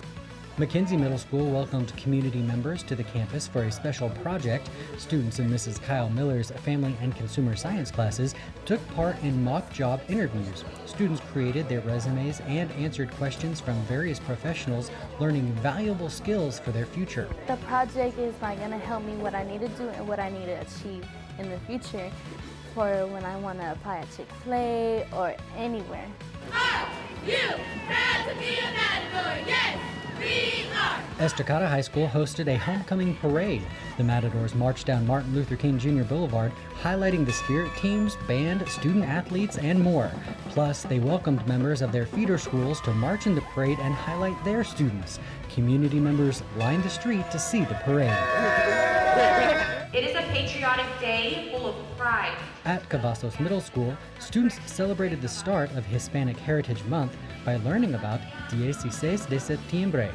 Students heard about the beginning of Mexico's independence from Spain and then celebrated the culture with a music and dance showcase from Lubbock High School. Members of the LHS Mariachi group performed several songs for students, and the Ballet Folklorico shared several traditional dances. I'm hopeful that all of our students, not just our Hispanic students, but all of our students that we serve, that they understand the history of our Hispanic culture.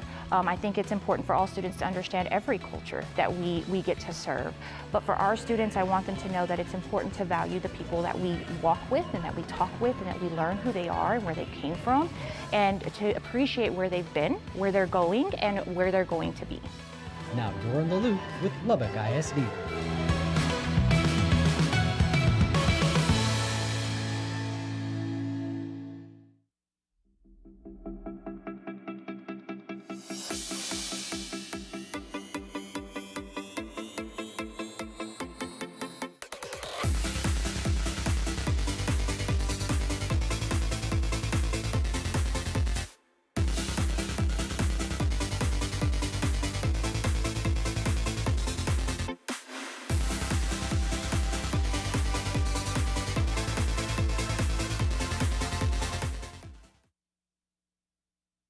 Andrew Babcock is joining us in studio today. Andrew is our Executive Director of Fine Arts, and we are talking about my favorite event of the year, which is celebrating a big anniversary.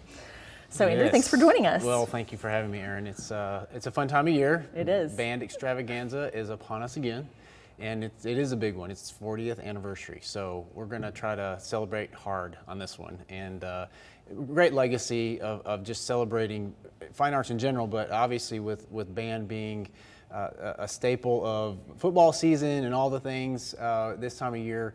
This is a big one, and we're really excited to share with the community all the things that have gone on with the programs this year. Yeah, well, like I said, it's my favorite event. I love it. And for those who have never been to Band Extravaganza before, what can people expect when they show up? Well, you're going to hear a lot of band, obviously, but it's all about giving our high school bands an opportunity to sort of pre-game their UIL showcase shows. So they're getting to finally get all of their material on the stage of the football field, and they get to present that in a quasi-competitive arena, even though it's not competitive, but in front of an audience that is very sympathetic and right. Open to very what pro they're band, doing. yes. Pro band, yes. And so it's a great opportunity for the community to see everything all at once in one space. But then we also have our middle schools there as well, and the middle school bands get to perform. They perform a piece on the opposite side of the field, and then they also get a chance to do something together as an ensemble. So it's going to be an event that you're familiar with if you've been there, but we're going to add some additional things in there as well for this special 40th anniversary. Well, and I think one of the coolest things is at the very end of the event when we have the grand finale and all of our middle and high school band students are on the field at the same time is incredible. But in addition to the Lubbock ISD band students, we also have some other partners that kind of bookend the event. Yes. So tell us about them. Yeah, so Lubbock Christian University is going to be there. They're going to perform the national anthem. And then we have the Going Band from Raiderland will be there as well to perform loud and proud right there in the middle. And so that's a huge highlight. It's a great opportunity for our crowd to see that, but our students to also take that all in as well. So very inspiring. Yes. And so can you tell us any details about the 40th anniversary celebration? Yes, we have a very special opportunity this year to do something that it'd be a very unique, I guess, event. With VIP access. We are having a dinner for 100 people, first 100 people. It's $40 a ticket, and the proceeds of that will go to student scholarships. And so we're looking forward to trying to see how we can support our kids as they advance their education beyond high school, but then to be able to give them the means to be able to go there. I mean, it's a lot of work to do those types of things, but we think it's going to be a special event that will not only give backstage access to some things for the event itself, but also really advance our kids' opportunities for further education. Well, we're going to have all the details about this on our website. Yes. And so just give us the rundown, like date, time, and where you can get tickets. Okay, so if you want to go to the Lubbock ISD website, you can click from there, but lubbockisd.org/band will take you there. There's also a QR code for you to have easy access to secure tickets. Again, the VIP tickets are $40, but general admission is $6, and we'll take your cash when you get there if you if you need to do that there as well. Yeah, Tuesday, September 26th. Tuesday, September 26th, 7:30, be there. There's nothing better going on in town. I totally agree. Well, Andrew, thanks for being with us, and we'll have you back sometime this year to talk about all the great things happening in Fine Arts in Lubbock ISD. Thank you for having me. Of course. To Martinez, she'll take it all the way, lay it up and in. Big alley. This is a production by the students and staff at Lubbock ISD TV. Swing and a miss, struck him out. They're announcing the homecoming queen right now. And there you are. There's our homecoming queen for the 2023 school year for Estacado. Congratulations to our homecoming queen. We'll have an interview with her coming up. Of course, halftime almost over. We got 3 minutes to go. And let's get into some of our highlights from the first half, shouldn't we, Diego? Yes, let's do it. Let's do it. Let's do it. Of course, a lot of the highlights to get things started, of course, is this one, right? It was the safety, a low snap. Levelland was right on top of DJ Johnson. That happened at the 6-minute mark of the first quarter. Levelland took the 2-0 lead, but back came Estacado. Actually, this is the other score for Levelland. That came in the 4-minute mark of the second quarter. Rusty Johnson, after an 11-play, 55-yard drive, they scored. But here come the Matadors here. It's DJ Johnson. He's been great all game for the Matadors, hasn't he? Yes, for sure. He's been making plays left and right and just making a difference on this offense. Absolutely. And here's another play here. Easy pitch and catch and an easy score for the Matadors. That one was to William Blaylock. That was a 3-play, 64-yard drive. And then, of course, the beautiful pass. Or, nope, this is the Bobby Ross run, leading to, I believe, what is the beautiful pass to DeVorier Boyd. Yep, this is it right here. Of course, Johnson knew where he wanted to go that whole time. DeVorier Boyd scoring, and that's the plays, and that's the scores from the first half. So it's 20-19, and these are the stats that you need to see. Of course, rushing tells a big story. Passing tells a big story. But the total yardage, that's what stands out to me. We're looking at our screen in here, and it's kind of hard to see, so I'm going to look at my stats. It is 233 total yards for the Matadors compared to 56 yards for the Lobos. First downs, a big difference there. But then you look at the time of possession, and that kind of stands out as well, Diego. It leans towards the Lobos. Right. It leans toward the Lobos.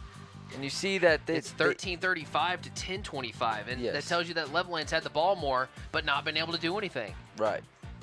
So there you go. There are your stats from the first half. Another one that we wanted to highlight was the penalties.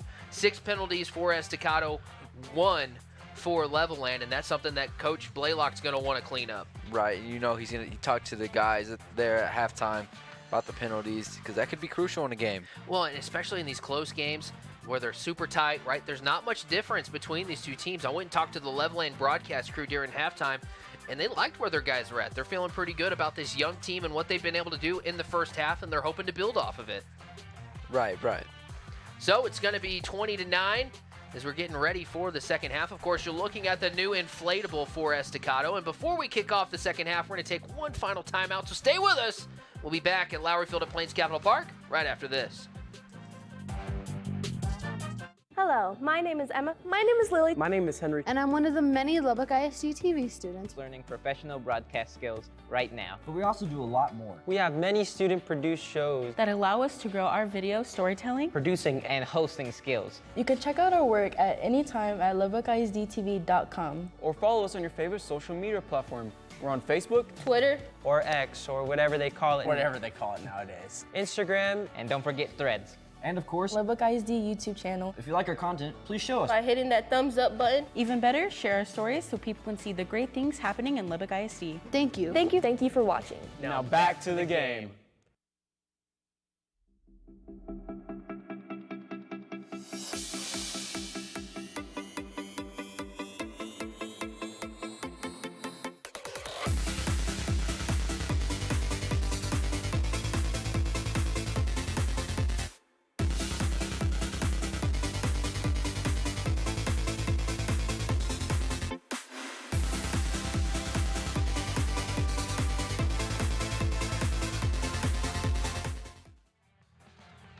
All right, we're back. 20-9, halftime officially over. You see Coach Leonard out there coaching his special teams unit up. I love the energy that Coach Leonard brings to this Estacado team. You know, assistant coaches, we talk about Coach Blaylock and the great things he's doing as the head coach, but a head coach is only as good as his assistant coaches, and this Estacado team has some great assistant coaches. Right, they have some great coaches all around the board, and you know, all these guys put in the same passion as the head coach, as the assistant coaches, and they just work as a great team. And you know, we talk about the Estacado team in general. We also mention the coaches. Can't forget about the coaches. They are what makes this happen, makes the structure of this team. Yeah. Like I said, you're only as good as your assistant coaches, right? You go as far as and they put in the same amount of work. They're in there grinding. They're going to go back and watch film probably later tonight so that they can have a film study come Saturday. And these coaches put in a lot of time and a lot of effort into these student athletes. And so we want to tip our cap to the assistant coaches that work under head coach William Blaylock. I love that he's got, so you see on his leg there, he's got a towel on his leg. It says Big Will on it. I love that. Big Will, love it. Yeah. All right, so we're about to get back underway here. Second half action presented by the students and staff of Lubbock ISD TV. We appreciate everybody that is dialed in and locked in with us tonight. We're under the Friday night lights here at Lowry Field, and it doesn't get much brighter than this. Right, and on that kickoff return right there, it was slowed down right there by a great special teams effort right there by the Estacado Matadors. Great technique tackle there. That's what you want. That's what you look for as a special team coach. Go look for the ball. Look for the ball. Who's got it? Okay, go make a tackle as soon as you can. And that's exactly what happened there. You know, we always talk about the three different parts of the game. You got the offense, defense, a special teams unit that goes out there and makes plays week in and week out. You cannot overlook that. They are a difference maker in a lot of games. And if they don't put a focus on special teams and teams that don't do that, you can notice that right away. Right, and it shouldn't be overlooked. As you mentioned, it should not be overlooked because that's an important aspect of the game. Absolutely. So there's a handoff here on first down, and that's how they're going to get things rolling there on the first play. We do have an interview with Coach Blaylock from the first half. Our very own Jonas caught up with him right after the break. What did he say? What did they want to adjust with? Jonas, take it away. Here with Coach Blaylock. How are you feeling about going into halftime? How are you feeling about it right now? A little disappointed. I don't think we played as clean of a half as we could have. Gave up some big plays, but, hats off to Coach Leon, his staff. They got the guys prepared. They're playing fast. We got to execute better. We got to play our style of football. I don't know if it's because it's homecoming or what, but we got to relax and just play Estacado football. Okay. And what's the headspace of the players going into the second half? I think they're good. They understand it. They're focused. They just understand, you're going to get everybody's A game. So you got to take that and say, you know what, I got to step my game up as well. So I think you'll come out and see a different team second half. Well, thank you, Coach Blaylock. All right, thanks Back so to much, you, Mr. Jonas Ward. and Coach Blaylock. I'm super appreciative, Diego, that these coaches are willing to give the time to these reporters, right? They're going into the locker room. He probably had a million things on his mind, doesn't want to have to talk to a reporter, but they're generous with their time and they're willing to do it. Right, and it's always crucial that, they're focused on their team, but them giving us time makes everything run a lot more smoother for us up here. And it gives the audience more to think about, more knowledge. Yeah, more insight. And, for Coach Blaylock, he told me that in his first year coaching, that was an adjustment for him. He wasn't used to talking to so many media, right? And it was an adjustment for him, but he was grateful for it because these guys are getting more pub. They're getting, Estacado's getting their name out there more, right? Right. And he appreciates it. Right, and it's also great for the student. And it's usually a student on the sideline reporting, giving us reports, and that's great for experience. If they're looking to get into that, and if they're looking to have a career in that, that's great. There is a Levelland Lobo down on this close sideline. Of course, it's an injury timeout. Let's take a look at this instant replay to see what exactly happened on that play. Kind of went down on that leg a little bit. That's what I'm going to go with. His leg probably buckled underneath him. Of course, the Lobo that was down was Ben Alvarado. You see him walking off the field, and anytime a player's down and you see him pop back up and able to walk off under their own power, we've said it a million times, you love to see it. Love to see it. Love to see it. We FaceTimed some of your family during halftime. That was cool. Who'd you FaceTime? I FaceTimed my pops, but my mom was also in the living room, actually watching it. And that's one thing they told us was that we kept saying you love to see it. And Mom and Dad, if you're watching this, you love to see it. Oh, man. First and 10 now with 11 minutes to go here in the third quarter. The Lobos, right, any drive coming out of any kind of break, you want to be able to do something with it. And nothing going there on that first play. Trying to see who made the tackle for the Estacado Matadors. It looks like one of the linebackers, and I'm going to go with Nate Orta. Yeah, I think that'd be a great guess there. He's all over the place. And that was him. That was him. It's just one of those things. You either have, there's a group of guys that play for Estacado that have a percentage of the tackles on the team, and it's because the guys that they fly around and they're making plays. And so when you don't know who it is, there's a safe bet right there, right? Right, that's a great bet, great guy to go to if you're ever uncertain. And most of the time it will be him, as it was in this instance. So here we are. It's a shotgun, 4 wide receivers. It's going to be a pass here on second down. And hit over the middle. It's Nate Orta once again. Just talking about him. We see the Lobos going back to the quick slant. And when they go through the air, and he's there every time. And he's just making great plays on it right there. Yep. Mark Buckskemper there sees him out of the corner of his eye, has the ball run right into his hands, but Orta there hitting him instantly, pops it right out. Right, great play there. You know, we talk about players in that first half that have potential of playing at that next level. You got to think Nate Orta is one of them, right? And I remember when going back to filming the hype video earlier this year, he asked me for some film. He's like, I'm trying to get my film out there, and that's when you know a guy's like, okay, I can do this.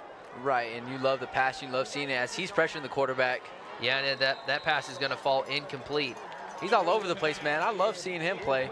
It's like he's never out of the play. It's like you may be getting blocked, but and if this guy's heading toward the Lobo sideline, he wants to get there, and I love that.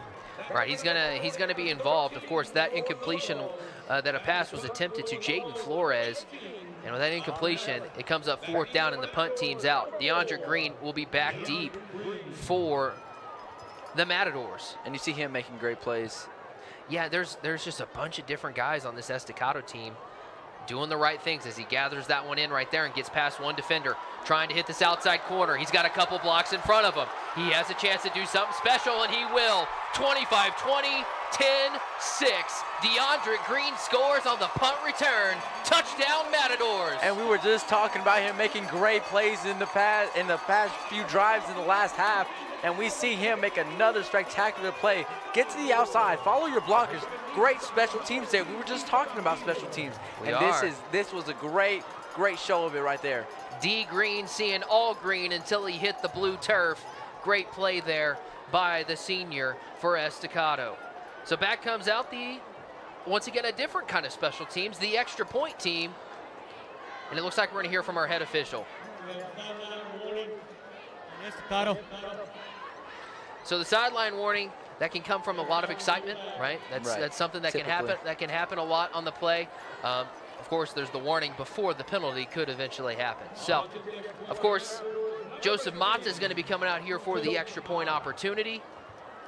And like I said earlier, if it's a good snap, good hold, he's automatic. He's automatic if everything goes right. As Diego knocks on wood, that's the baseball player in him. The extra point is up and good. And it's good. After a defensive stand to start the second half, the Matadors take advantage of their special teams. It was a punt return for 6. And this has been a lot of fun. Great start to the second half for Estacado. Right, and you love to see it.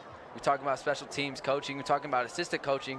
The special teams coach, you know, like, you got to have a formation here. And, you know, there's so much more to it than people think. And right there, it just shows special teams can get you touchdowns. Special teams can do a lot of great things for a team. It's an aspect of the game like some coaches overlook it. Clearly they don't at Estacado. Right, and it shows here. So coming up next for the Estacado Matadors, because they're not looking ahead, they're dialed in, but as the broadcasters, we're allowed to look ahead. They will have a game against West Plains here at home. Of course, West Plains is the new school up in Canyon. They're home of the Huskies. As a Matador guy, or as a mascot guy, I love knowing all the mascots. And the Huskies are coming to town next on Thursday. We'll have that game on Fox 34 News Now. After that, we have a doubleheader on YouTube. That'll be fun, huh? A doubleheader. That's baseball lingo, huh? Oh, yeah, definitely. First kick on this 22nd will be Andrews facing Lubbock High. That game will be kicked off at 4 p.m. And then we have an 8 o'clock game for Abilene High taking on Monterey. I'm going to be talking Diego for about 6 hours straight that day, but it's going to be a whole lot of fun. Oh, a whole lot of fun. Doubleheaders are always fun no matter what it is. Yeah, when as a baseball player and you see that on the schedule, you get excited? Oh, yes, of course, especially if it's if it's in the morning, I love it. If it's at night, I love it even more because it's just under the lights. Under the lights, and it's cool, and it's not a million degrees. Right. A low kick there by the Matadors, and tackled at the 30-yard line is the Lobo returner. Right, that was about a 20-yard return there. You know, usually you see that Matador special team swarming all at one time, and it's just great to see. Love to see it. So this Levelland offense is about to come back out, and they're loaded with a lot of young players and a lot of the positions, the specialist positions, right, with the balls coming at you. And what they did in the first half was really effective, was those short passes, the slant routes, the things over the middle. I think that's what they're going to try to go back to here in this second half. Right, and it keeps working, so I would go back to it as well. You just got to remind your receivers, I know it's hard. Believe me, I know it's hard to hold on to the ball over the middle as we get a pass. Oh, that's a wheel route and almost intercepted by Estacado. Trying to step in front of that was Antonio Willis. Finish your thought, Diego. Right, like I was saying was, they're going to get hit over the middle is what you were thinking? Right, that's right. Thank you for reminding me, Mr. Ward. Sometimes I need some help sometimes, but they're going to get hit over the middle. You know, there's a presence over the middle by Estacado. So you just got to know that you're going to get hit. Hold on to the ball. I bet the coaches have done a great job of reminding the Lobos to hold on to the ball. So I bet we see some more quick slants here. Of course, I thought the Levelland offense had a pretty solid first half with Boston Winfield. He had 12 attempts, 7 completions for 36 yards, but it felt like more than that because when they needed that big play, that slant route was there, as he has to get rid of it right there. What'd you see, Diego? Man, I saw, who is that? That looks like. Is that Shaw? That might be Shaw, and he got to the quarterback quick, forcing Boston to get rid of it. And of course, he made the right play there. He threw it away, and he ultimately just sacrificed a down instead of taking the sack, which I don't mind there. All right, so 3rd and 10 from the 31-yard line.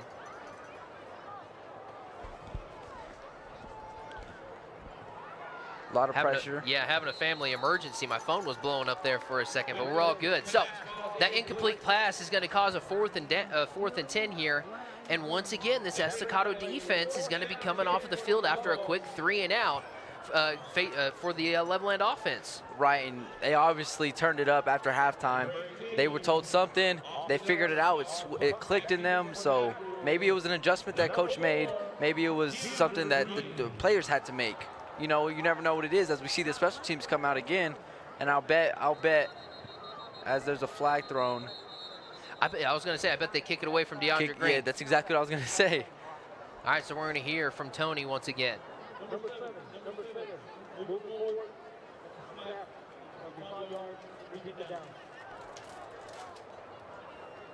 All right, so that's going to back them up 5 yards on the play. You read my mind, Mr. Ward.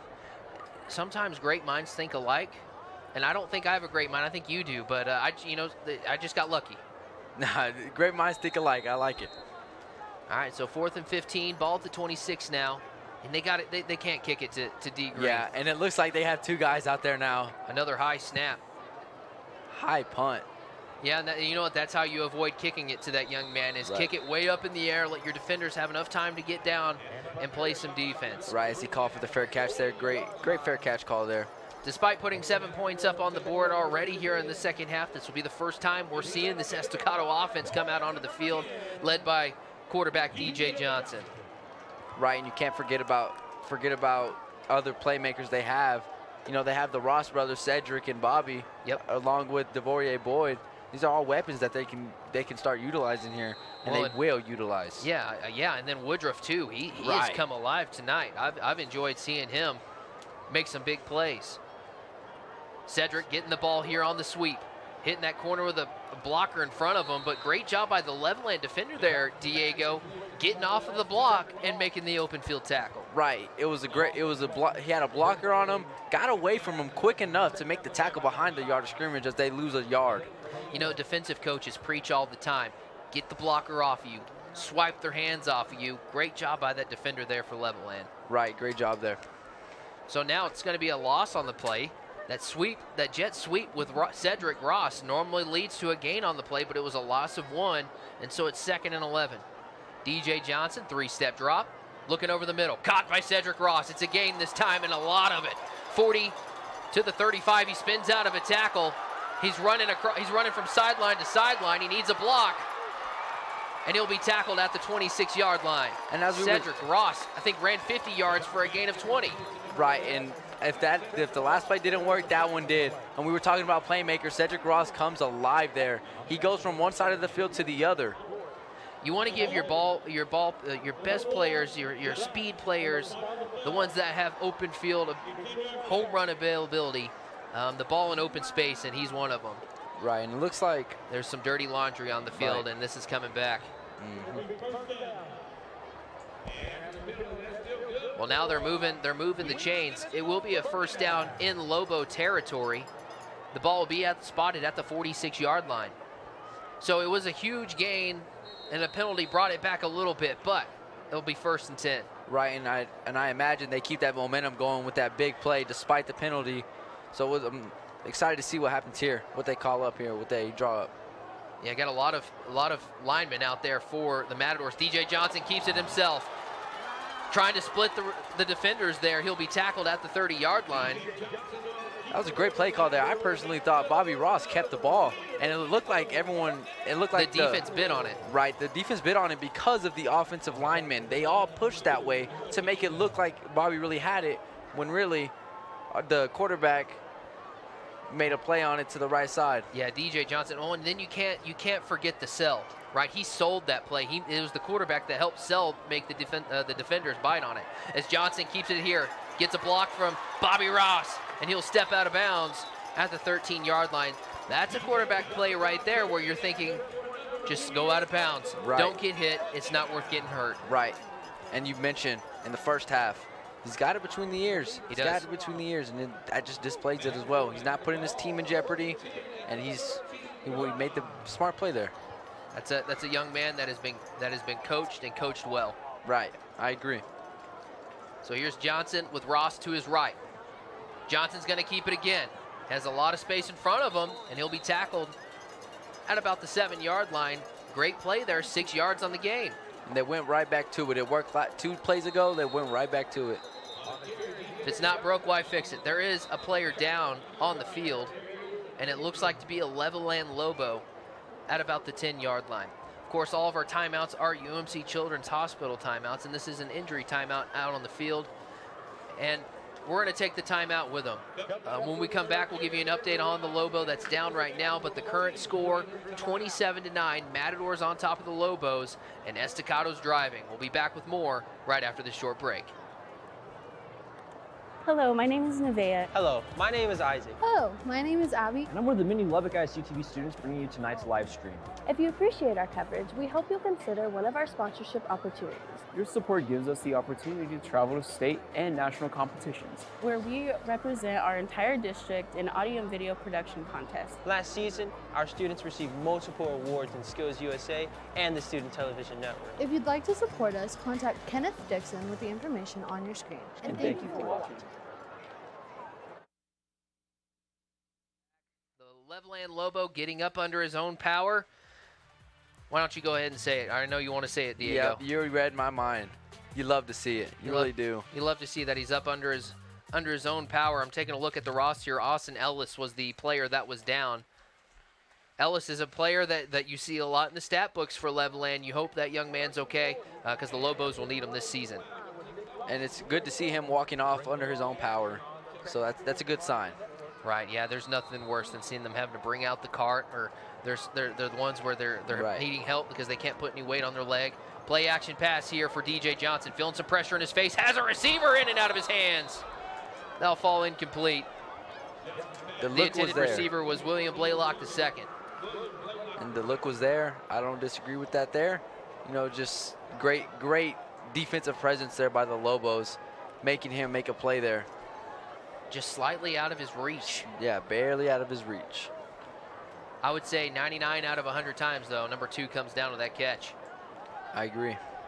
So here we are, 3rd down and 4. Of course, the ball on the 7-yard line. It's going to be a handoff to Bobby Ross. Give him 6. Touchdown! Matadors. Bobby Ross scampers in from the 7-yard line to extend the Matadors' lead. Who else but Bobby Ross, man? Great run. And he had the blockers there. He had the gap wide open there. Great job by the offensive line and by the corners there blocking the DBs. Great blocking there. That's the first time he scored tonight. The other scoring was a touchdown run by DJ Johnson, 2 touchdown passes. Of course, one of them was to DeVorier Boyd, and the other one was to Will Blaylock II.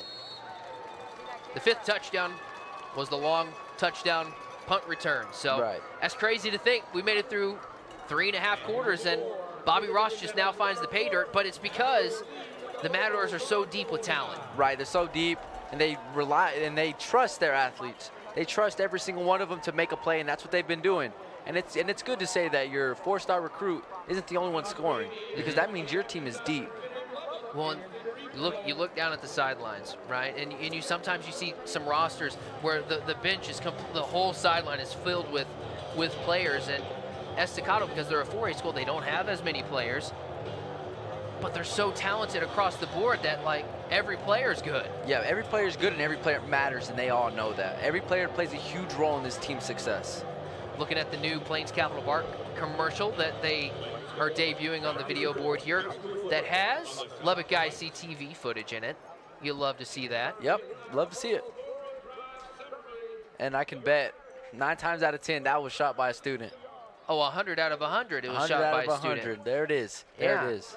No, only way a teacher would be on it is if we didn't have enough crew show up. And we've been really lucky the last couple of years that especially since I've been here, that we've had students that are committed, that show up week in and week out to our football games. Right, and I'm thankful for the faculty and staff that have put us in this position, being able to go further in our career, being able to do this at such a young age to where we have experience. You know, at the beginning of the school year, Diego, you told me that you wanted to find your passion and your calling, and I said, I got you. You got me. I think this is it, man. You got me. I appreciate you, Mr. Ward. I'm gonna invest in you, man. That's the truth. You got a future. Oh, and a big hit right there. The special teams once again. And who else for the Matadors? James Bozeman lowering the shoulder and making another big play. Right, and it's not the first one this game. It's been quite a bit, and it's just a technique tackle there. And that's exactly what you want there. Yeah, it was 2 Matadors there. I just saw Bozeman going over the top and finishing him off. These Matadors making some big plays on special teams. Right. Come tomorrow during film study, you're going to see some smiley faces just like you're smiling right now. Right, and it's like it's hard not to talk about their special teams. They have such a big presence right now. That could have been disastrous, you know, but instead they work on it, and you can tell there's 2 Matadors swarming. And what can you do against that, you know? They take pride in it too. Right. And you can tell these guys take pride in it. So I'm looking down the sideline over here, and I see standing room only by the concession stands. And there is so many people here. I'll be honest with you, Diego. I don't know if I've ever seen this many people at an Estacado game. This is really impressive. And what they're doing is special, and everybody wants to see it. The first game they had against Midland Greenwood, I was here. Yeah, you were, and you were standing in the standing room only on that far side. That was Noah Tienda there on the carry. You know what, Noah Tienda is a guy that's had a lot of stats coming into tonight, and we haven't really called his name much. I bet they want to feature number 2 a little bit more. Right, you know they do. And he's such a great player, such an athletic player that he's gonna make a presence in this game, and his presence will be felt. Absolutely. So it's going to be 2nd down and 2 from the 30-yard line. Estacado, or rather Levelland, wants to get something going here, right? And I refer to boxing matches a lot in these broadcasts, Diego, and the Matadors have thrown multiple punches to start this second half, and now it's time to see if Levelland can throw one back. Right, and you'd love to see them have a nice little drive here, get some points on the board, make the game, switch the momentum a little bit, get some momentum on their side, you know, and it just builds confidence, you know. And having the momentum, having some points on the board, it's like, man, we're still in this, you know, and it's a mental game. I've been saying it. No, it is. It is. A lot of, and it's the overlooked aspect of the game. All offseason long, you're training, but the teams that go and do something special are the ones that are mentally tough as well as physically tough. And I think that's what we've seen with Monterey a little bit this year, right? They went 0-10. They went through the grinder last year, and we're seeing a team this year that is physically dominant at the line of scrimmage and will out-tough you mentally and physically all game, and it's paid off for them with 2 wins already this season. Right. And almost won against a 6A school last week. Right, 4 overtimes. That was one of the best games I think we'll see in this district. No, that I told, and I left that night, I said that was game of the year. Right, and I remember reading that in the script for our show. Yes. I might or might not have written that. The goal is for students to write the show, and they did that this week. Yep. I was proud of that. I would say y'all wrote like 95% of it. I was proud of all my classmates. I know we're doing something special. Yeah. As the kids would say, they were cooking. We were cooking.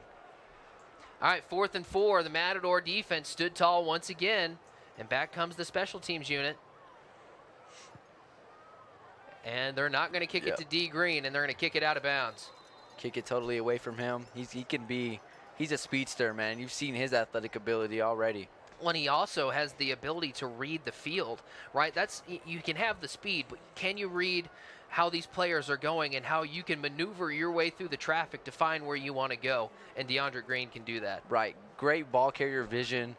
And along with a lot of guys on this team, they have great vision, and that's usually not taught. That's given, you know. That's something you've had to go coaching through your whole life, and you could tell these guys are well coached. Absolutely. So here comes this Estacado offense with prime field position once again. The ball at the 48-yard line. You got to think they want to continue to stack some success on the offensive end. Handoff, and I believe that's Bozeman. It was. One play, move the chains, first down Matadors. Yeah, great job by the offensive line there, opening up that gap, letting Bozeman use his speed to read that. He read that perfectly, used the speed to get a first down there. So here we are again, 1st and 10. Copy and paste, we're going to do it again. The Matadors,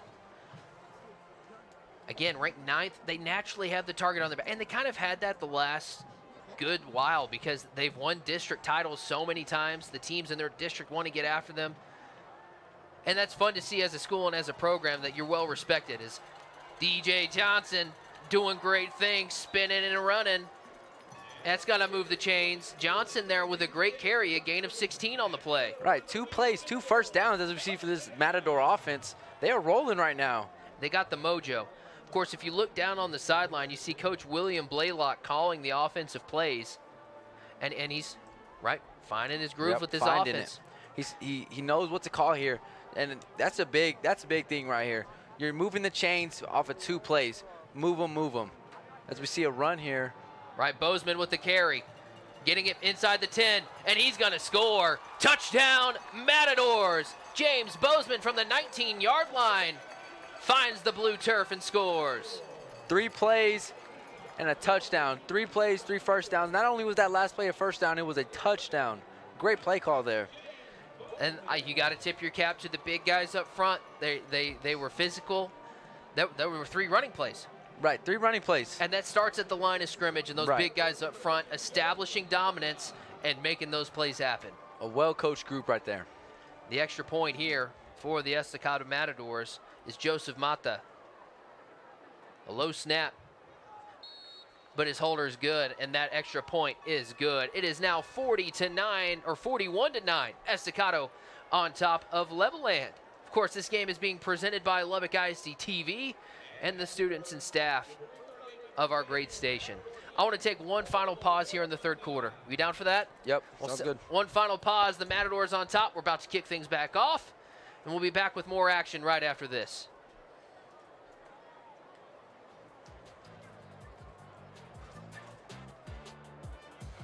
Hello, my name is Henry. My name is Angel. My name is Lily. I am one of the many Lubbock ISD TV students learning professional broadcast skills right now. We have the opportunity to work with professional equipment during our high school sports coverage. Learning skills that have allowed many of our students to work college sporting events with professional networks. If you appreciate our coverage, we hope you'll consider one of our sponsorship opportunities. Your support will help our program continue to grow, providing funds that allow us to learn using the latest broadcast and streaming technologies. If you'd like to support us, contact Kenneth Dixon with the information on your screen. And thank you for watching. All right, welcome back, 41-9. Hey, Diego, we got to tip our cap one more time to Chick-fil-A. You know, nothing beats the Chick-fil-A sandwich, and when you see that box and you're coming to the game and you know you're about to eat good, nothing beats it. Right, and you know, I look forward to seeing what we're having for the games. And when you hear Chick-fil-A, it just puts a smile on every kid's face. Who doesn't like Chick-fil-A? Yeah, eat more chicken is what they say, and our staff tonight ate a lot of chicken sandwiches, and without them and their amazing support at Chick-fil-A, our students would be hungry out there, and so we're grateful for them. Special teams action for Levelland here. They're going to take it into Matador territory. Great return there for the Lobos. Right, we've been talking about the special teams for the Matadors. The Lobos special team shows up here for a great gain here as they go into Matador territory. Yeah, that was Jake Potter, the freshman, making a big play and putting the Levelland Lobos in the best territory and situation that they've had the entire second half. Right, and you love that as an offensive play caller and as an offensive team, as a group, you love being in the other team's territory off of the special teams. That gives you a better chance to move the chains and potentially score a touchdown. Well, and then on top of that, there was some dirty laundry out there on the field. It goes against Estacado, and that might add a few more yards on the play. So this Levelland offense coming out, and will have the ball at the 38-yard line. If you're Coach Leong on that other side, you're thinking, okay, here's our shot to bounce back. Right, you got to build the momentum for your guys. Give them some confidence. Let them get back in this game. It was a great half for them last half. Let's see if we can build another one, as it was a bad snap. Bad snap, and they're going to have to cover it. You know, and as we were talking about how they need to do something, it comes down to one play at a time. Right. Right. You got to, let's get that first down. Okay, then after that first down, let's do something else, and let's continue to move the ball down the field. That bad snap's not a good start to it. Right, but it can also be made up very quickly. And like you were saying, take it play by play. That's a bad play. You can have a good play here. You never know. That's exactly right. That's the glass half full mentality. I like it. All right, well, 2:53 to go. Here are the Lobos. The clock rolling. And the defense is there again. Estacado all over it. And it wasn't just one Matador. It looked like 4 or 5 of them had a great presence there, and just absolutely swarmed the running back there to get a loss of yards there. Keyshawn Harris and Bobby Ross all over it. I believe it was Bobby Ross was the one that was really spearheading the charge on that defensive stop. And it was a great read by all of the Matadors there, seeing exactly what was going on. You think that's because they watch so much film, or is it just their instincts, do you think? I think it's a little bit of, I think it's a lot of instincts, a lot of athleticism, but these guys are coached so well. You got to think it's a little bit of film, a little bit of practicing, right? Because during the week, they have a scout team that they go against, right? Right. And so they see this Levelland offense all week, and so it's got to be a little bit of everything. Oh, and another big hit. Nate Orta rocked him, and that ball falls incomplete. And we've seen that multiple times by Nate Orta. They go over the middle, and he pops them and gets the ball loose. And that's just being a playmaker for your team. You can rely on that guy to make a play, and that's exactly what he's been doing. Great hit right there. Well, it's one of those things that his receiver, right, the receiver for the Lobos, Ezekiel Arias, was up in the air. It was a ball that was really high. He had to go get it. And sometimes when a receiver's exposed like that, that's when hits like that happen. And it's now 4th and 6. So what was a possible opportunity for a good drive? The Estacado defense did everything they could and got off the field. Oh, and there's a bad flag on this side as they kick it to DeAndre Green. He takes off running and will be tackled at the 29-yard line. Diego, this looks like it's coming back, though. Yep, it's coming back. It was definitely a roughing the kicker call there. May not have been intentional, but sometimes that's just how the ball rolls. So we're going to hear from our crew for what seems to be like the 20th time tonight. Yeah. Of course, they're doing a great job tonight. They talk about it. They make sure everything's super thorough. We tip our caps to the officiating crew tonight. Of course, and I want to talk about the officials in a minute. We're going to hear from them.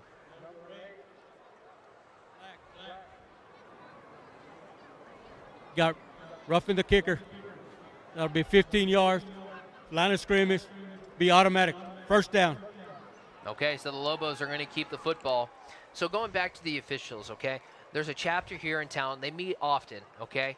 And these guys, they volunteer their time, right? They don't have to come out here and be officials. And, you know, we always hear people giving the officials a hard time. I like to praise the officials because at the end of the day, if they weren't out here doing this, we wouldn't be able to have games. Right, we wouldn't have football games if it weren't for the official, and we are super grateful for them. Yeah. That they are able to make calls and just keep this game going. There wouldn't be the Friday Night Lights without the pinstripes down there. You're right. And they get yelled at. They get blamed for things all the time. But it's like rain off the shoulder, you know what I'm saying? They continue to come out here and do this, and we're grateful for them. Right, and it's got to be hard being a referee hearing all of that, you know, but they're still out here doing what they love for us. For us. It's for the fans, for the athletes, for everybody. Thank you to the officials. That's the truth. All right, minute 41 to go here in the third quarter. Levelland getting a little second life here on this drive after that penalty. Can they capitalize? We're going to see. It's going to be a handoff here on first down. The Estacado defense there once again after a gain about 2 on the play. Sounds like Potter was the carrier on the play. And it was the freshman. The defense had a great presence there, defensive line. We've seen them get past the offensive line, the Lobo offensive line pretty well, and we see the defensive linemen making great plays here and in future plays as well, pass plays. So they look to the sidelines. Looks like a new quarterback's in the game for Levelland. I don't have a 15 on my roster, so that's something to keep a look at. Got 4 wide receivers, and they're going to go to the air, feeling some pressure and having to roll out. Slipping under his feet, and down he goes. See the Estacado coaches celebrating on this sideline. That's going to go down as a sack for the Matadors. And it looked like he kind of slipped off the turf monster. We talk about the turf monster is real.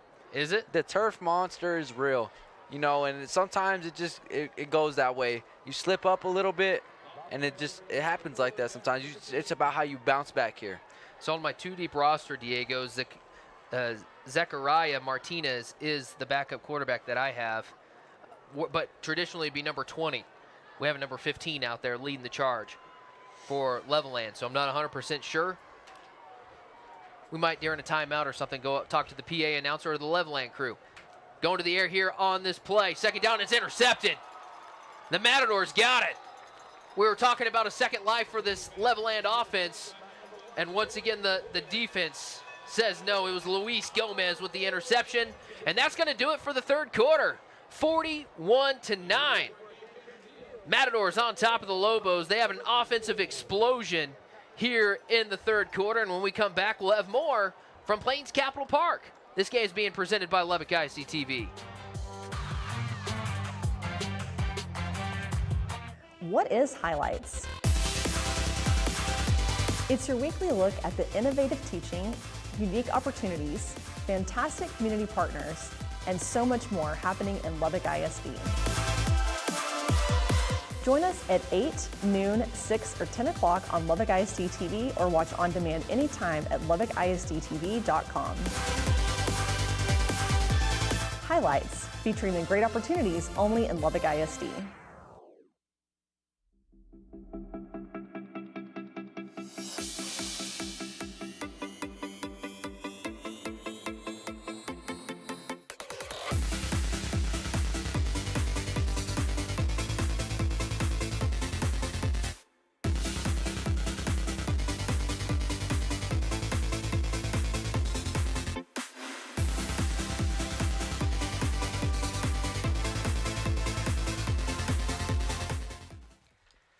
All right, we're back, 41-9 the score. I have a name now for the Levelland quarterback. Number 15, Ethan Salazar, was the one that threw that interception to Luis Gomez. And so here come the Matadors here. It's Cedric Ross. He's got a lot of speed, and you're seeing it here firsthand. He will go the way. 81 yards, and he's going to score. Touchdown, Matadors, Cedric Ross. And you see this offensive line. Absolutely tipped my cap to them. They pushed and they drove to open up that gap, and he used his athleticism to get to the outside, and there was no one catching him. Beautiful stuff there from Cedric Ross. Crazy to think he's only a sophomore. That's big time from him. So here comes the extra point team. I know we have a sideline report coming our way momentarily. We'll get down to him in just a few seconds. We're going to watch this replay. Our monitor up here went out on us up here, so the replay's big time, though, and we know that from Cedric Ross, some breakaway speed. The extra point up and good. Mata continuing to be stellar with the extra points. If the snap and the hold are good, number 15 is going to put it through the uprights. You're taking a look at the highlight right now, and Diego, he is so quick, and you can't coach that. And he better be on the track team. You know what? I know for a fact he's on the track team because I remember he qualified for state with the team. Yeah, and I was just about to say that. He for sure is. All right, we have a sideline reporter with our sideline reporter, Jonas. Jonas, take it away, my friend. Thank you, Mr. Ward. I'm here with the band director for Estacado. How does it feel to be the big brass, iconic sound of the football games? I think for the crowd, it's, a lot of music brings energy, and that's what our band does. And so we have, our traditional songs that we play, and that gets the crowd really pumped and excited about what we do. So I think it's just a fun time overall, just having the band here, band playing. And what's what's the atmosphere for the band kids? I think the atmosphere is energetic. They love just playing and getting into the game, chanting the school name, and chanting for our team. Thank you. Back to you, Mr. Ward. Thank you, Jonas. Thank you, thank you, thank you. And, of course, Band Extravaganza is something to look forward to, is the 2023 Band Extravaganza. This will be the 40th year of the Lubbock ISD Band Extravaganza, and you want your face in the place for that fun night. Fans of music will gather to see 1,200 students from all across our district for a musical adventure. Last year, it was standing room only, so make sure to get your ticket right away. And if you're not able to come, but you still want to see our students in action, tune into Lubbock ISD's YouTube channel. Right where you're at tonight, we will stream the event for free. Again, that's the 40th Annual Band Extravaganza on September 26th. Things get underway here at Lowry Field at 7 p.m. That's so much fun. I love Band Extravaganza. Yeah, the band plays an important role. What's happening out there? What'd you see, Diego? And it looked like while the returner was coming, he got hit, and it might have forced a fumble. I saw Matadors saying it was going their way, but and it is. It is going their way. So the play will go towards Estacado. The monitor up here in the booth is completely out, and so we're going based off of the YouTube channel. I'm looking at the replay on our YouTube, and it does fall loose, and the Matadors recover it. So once again, how many special teams plays is that for the Matadors now? Man, it's hard. It's more than a handful, and it's so great having a presence on special teams, having the special teams you can rely on. Mm-hmm. And that's just an important part of the game that gets overlooked. So let's dive into some of the stats through three quarters. And again, thank you to the LISD crew up here in the third press box row that gives us the stats each and every night, because this is some game-changing stuff. Okay, you ready for this, Diego? Yep, I'm ready for it. Total yards for Levelland, 61 yards on 45 plays. Estacado, 40 plays, 351 yards. And that makes the difference. That's the story. That's the story, right? The offenses are clicking, and the defense is standing out for Estacado as they do make another. Well, they're pushing forward as that they made the line. They made contact at the line of scrimmage, but great push by that Estacado, or the Levelland offensive line and the running back. I'm looking at more of the stats here. Time of possession. You know, they say time of possession doesn't mean anything in sports. I don't know. Levelland's had it for 20 minutes compared to Estacado's almost 16. Right, and you want to ask yourself, Estacado has had the ball for less time but more points, and that's because of the drives they're putting together, the short drives this half they led to big plays, and they led to like we had a 4-play drive and then we had a 1-play drive. Mm-hmm. So that's why they have so many points with such little time. There's another stat that stands out, and we're going to hear from our crew real quick.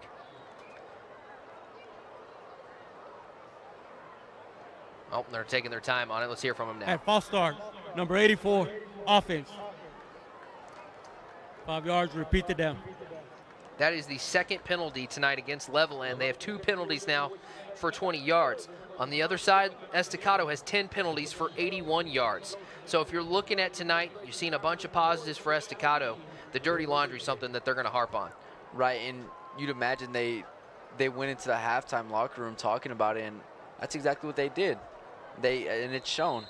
And because they had a lot of penalties in the first half, and they've definitely slimmed down on it this half. Yeah, I'm going to look to see if I can find those numbers from the first half, because I remember that was something that we highlighted coming out of the halftime break. So they had 6 penalties for 46 yards at the halftime break. They're now at 10 for 81. Did they slim down on them? Maybe a hair, but that's still a big problem that they're going to want to focus on. Right, and they will focus on it this coming practice.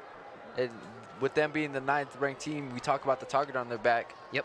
That could be something that limits them, but I don't see it getting over this because due to the assistant coaches and the head coach that they have there. Yeah, they're gonna. It's one of the, what do they say? Fix it now before it becomes a big problem for you, right? Mm-hmm. See the Lobos calling timeout there on the field. Calling that timeout was Rusty Johnson.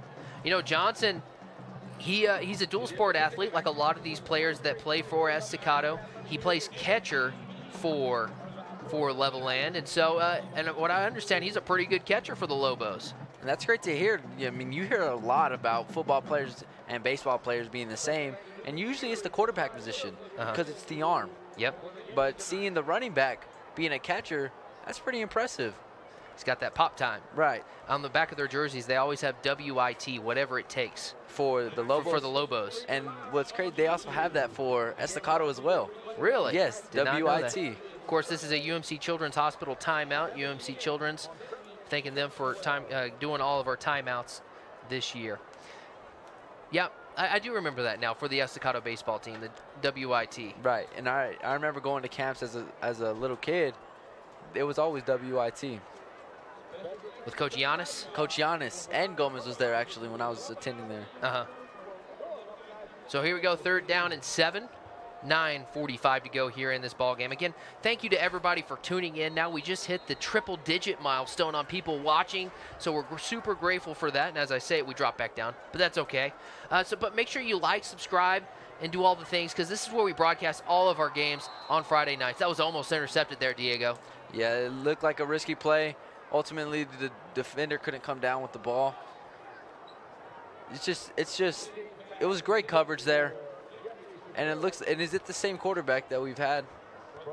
I don't know. I couldn't quite tell. I don't think he was out there for that last play. I want to say that was Rusty Johnson that was out there for a play, because he is listed as a part-time quarterback. Right. And so I wouldn't be surprised at all if that was him out there trying to make that play. You know, this Levelland team's pretty good. Last week they were at home, and they beat Lubbock High at home, which is Lubbock High is a 5A Division II team, so a bigger school than Levelland. So this goes to show that Estacado is the real deal, right? As that punt goes out of bounds and almost hits a cheerleader there. You got to keep your head on a swivel if you're on the sidelines. You have to. I mean, they're trying to avoid kicking over there to the special teams, the Estacado special teams. They see how speedy they are. So I don't blame them at all for that one. No, yeah. I wouldn't try to chase down any of those Estacado players, because they would outrun me. That's the truth. You know, we talk about sports, and we talked about how Estacado had a relay team that went to state. I think track is a great sport to participate in if you're a football player, because it's going to help you across the board. And I know Bobby Ross participated in track, and a lot of these athletes at Estacado were on the track team and did great things on the track. And you're seeing it translate here onto the football field. They have some serious speed, man. Right, and it only benefits this team.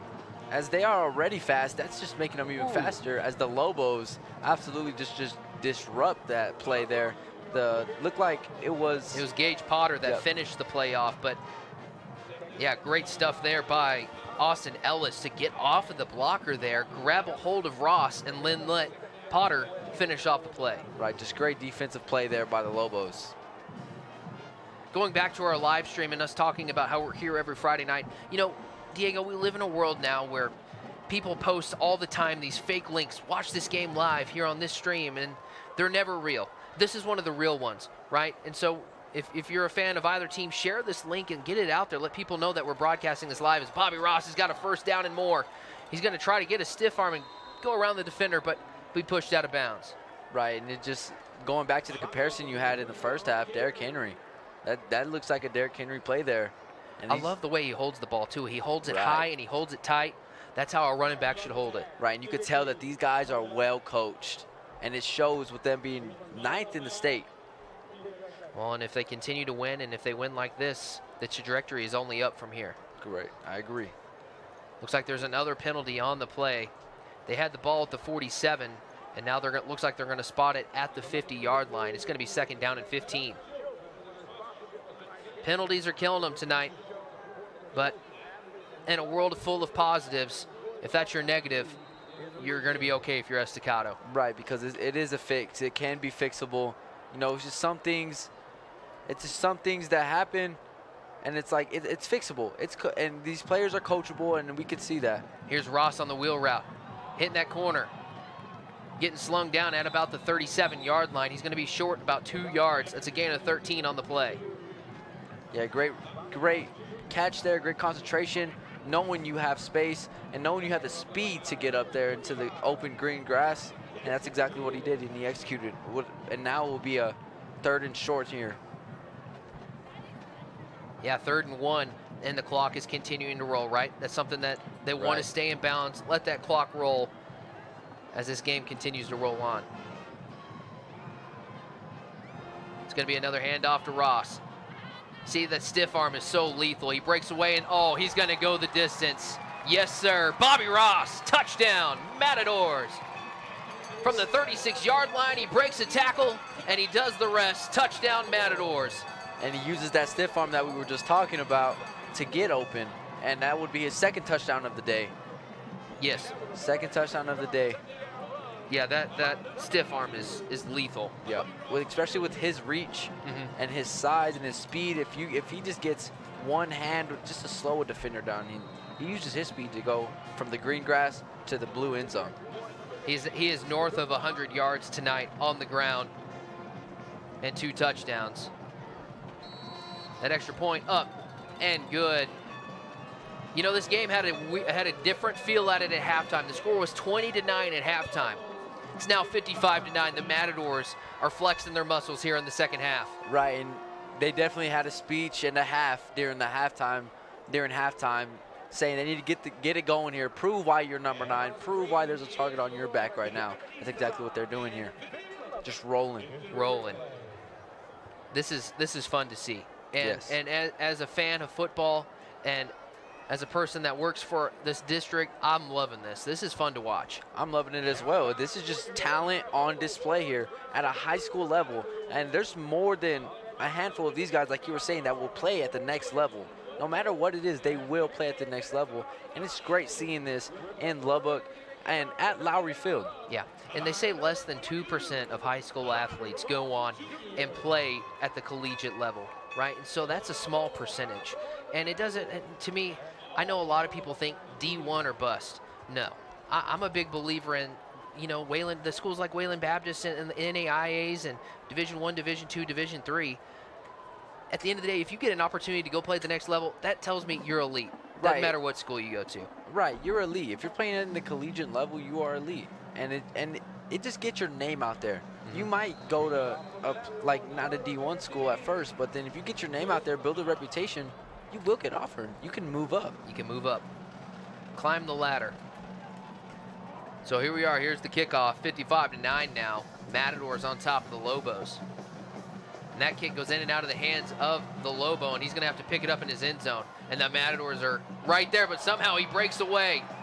He's at the 20. He's going to get slung down from behind. That looked like trouble at the 3-yard line, but he breaks away and gets an extra 22 on the return. Right, that went from nothing to something really fast there. He went from fumbling it in, he went into the end zone trying to gather it. Into the end zone, trying to gather it, just worried about it to the 25-yard line. It looks trouble right here on that instant replay. That's where the trouble looked like it was forming, was right there at the goal line, but managing to break away. Right, and it looked like it was a penalty there. And it looked like it went against Levelland, and so there's probably a reason why he was able to break away for that gain, because they'll spot the ball at what looks like to be the 15-yard line. Yep. You see the crowd here on hand? You know, it's a great crowd, and if you look to your left, if we can go back to a camera shot later on, kind of near the concession stands on that far side, there's no room to walk at all. There are so many people over there. Absolutely no room, and it looks like there's a lot of the students there supporting their team here on Friday Night Lights with the mums, and with it being their homecoming game, Estacado has proved something here. Yeah, and Lubbock High is about to have their homecoming game pretty soon? Yes, very soon. Yeah, so, and of course, I believe Monterey already had theirs when they played Friendship, and so here's the line kind of near the concession stand that we were talking about a moment ago. It is standing room only over there, and if you have the bird's eye view that we have up here, it's not 1 or 2 people deep. It is literally, there is no room to walk in there. You would have to be saying excuse me 1,000,000 times to be able to make your way through the crowd over there. Right, it kind of looks like a concert crowd. A little bit. Yeah, it kind of looks like a concert crowd over there. It's packed over there. And you love to see the support for the Estacado Matadors. You love to see it. Ethan Salazar at quarterback right now. That was the question we had on the last drive. And it's Salazar going to hand the ball off. And, yeah, no, sir. The Matadors were all over that one. Is that Bobby Ross on the tackle? That's Bobby Ross. You know, At some point, number 22 is going to, with the score the way it is, number 22, you're going to put in the backups soon, right? Get him on the sideline, I would say. But, man, when he's making plays like that, it's kind of hard to. Right. You know, he's a playmaker on both sides of the ball. He is. He is. So the clock continuing to roll, and you see that Levelland offense looking to the sideline. Now it's time to make sure you get the proper play and do what you want to do, because you don't have your normal guys out there, right? You have the backups in, and you want to make sure the communication is clear. Right. And you never know when your number will be called. Here's Salazar handing the ball off. Great patience there by the Lobo running back. Will gain a handful on the play. Yeah, great run there, and also great blocking by the O-line for the Lobos. They opened it up there. That was Kyson Niblet on the carry. First time we called his name tonight. And out comes the punt unit. This Estacado defense is going to hang their hat tonight, feeling pretty good about how they were able to get that Lobo offense off the field. Right, and it brings their special teams up, but it looks like there's a injury here for the Matadors. There is an injury, and of course all of our injuries are presented by UMC Children's Hospital, or all of our timeouts rather, not our injuries, our timeouts. And that's Makai Williams. Of course, Williams, a big-time playmaker on the defensive side of the ball for the Matadors, and you don't want to see number 8 down at all. You don't want to see anybody down at all, but sadly that's kind of part of the game, is that this kind of stuff happens. Right, and you just hope for the best whenever guys like this are down. You just hope for the best. Hopefully he can come up with at his own will, walk off at his own will. That will show a great signs for the Estacado Matadors. You know, and while we have this moment and you see the athletic trainers working on Makai Williams, it looks like they're working on his foot and his ankle area. We need to tip our cap to them, because they're out here working every day, every game. It doesn't matter if it's 105 or 35. They're out here working, trying to keep our athletes safe. Right, and they're going through the same conditions the football players are. If it's hot, snowy, rainy, it doesn't matter. They're out here, and we certainly do tip our caps to them. And it looks like he's walking off at on his own power. Yeah, Makai Williams able to walk off, has a little limp there. We know the Estacado athletic trainers, though, will get him right and get him ready to roll. So the clock sitting at 5:16. The Lobos are about to punt here as we reset and get back to this game. The special teams have been prominent in this game. So what do you think will happen here? Do you think they kick to him? They're going to kick it out of bounds. Yep. Oh, and one of the offensive linemen for Estacado had his chance to have his moment, and he dropped it. And he's going on the field right now. We got a tight shot of him on camera 2 here. Yeah. Beautiful. Love to see it, man. Yeah.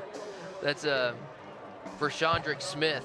He had his moment to catch it there, and it went right off his hands. There's that, what is that old saying? Lineman hand. I got lineman hands. Lineman hands. He's out there to block. He didn't need to catch. So here are the Matadors, and so you were asking me what would they do? I'm thinking they run the ball here now, right? Like they've been doing. But when it's been 1 or 2 plays, and it's been a home run 1 or 2 plays every time lately. Right, and honestly, right now, 55-9, 5 minutes to go, you wouldn't want that, but how can you complain about that? Right. We are seeing a new quarterback check in the game for the Matadors. It's the backup, William Blaylock II. And it'll be a handoff. It's James Bozeman. And Bozeman, and he fumbles. He was about to have himself a big-time run, but the Lobo popped it out there, and it's going to be a turnover. There is a flag here on this close side. The line judge, Diego, threw that out after the play. Right. I didn't see exactly what happened there, but it was a great defensive effort there by the Lobos, knocking the ball out. With that burst of speed, it's hard to do that. Hard to get the ball out there. It was that safety, that backside safety on that play, as we're going to watch it here on this instant replay. He was the last option here. It's that number 3 that knocks him loose. If Bozeman was able to get past that safety there, Gage Potter, he would have been gone. He'd have been gone. But Potter doing what he's been coached to, right? Hit him where the ball's at. Right. See if you can jar it loose. Let's hear from our official. Go Beast.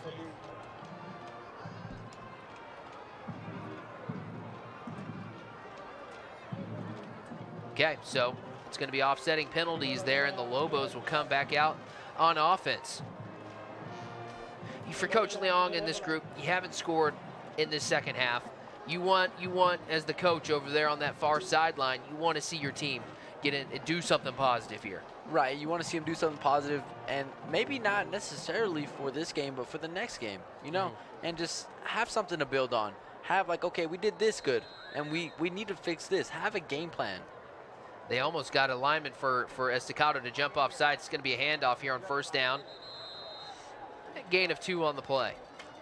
This Estacado defense has not allowed any rushing to happen at all for Levelland. Yeah, nothing at all. The defensive front is just, the interior linemen and the defensive ends are just absolutely just getting off their blocks and not necessarily making a tackle. The defensive ends are actually forcing the runner to go inside.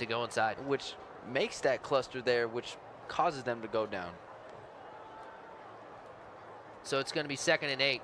We're starting to see some new Matadors checking into the game. Across the board.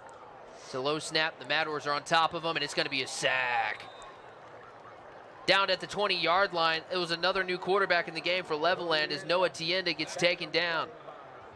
And it looked like it was a bad snap there. Yep, bad snap. And making the sack is Zarian Robinson. Robinson, a 6'2", 205-pound sophomore. Another young player that is getting some valuable reps here, right, in these big games, because, you know, these reps now will pay off later when he's a junior and senior. Right, and you also never know when your number is called. You need to be comfortable in a situation like this. Absolutely. Big play there for the sophomore. So Lobos are taking their time in between some snaps here, as Tienda is now at quarterback.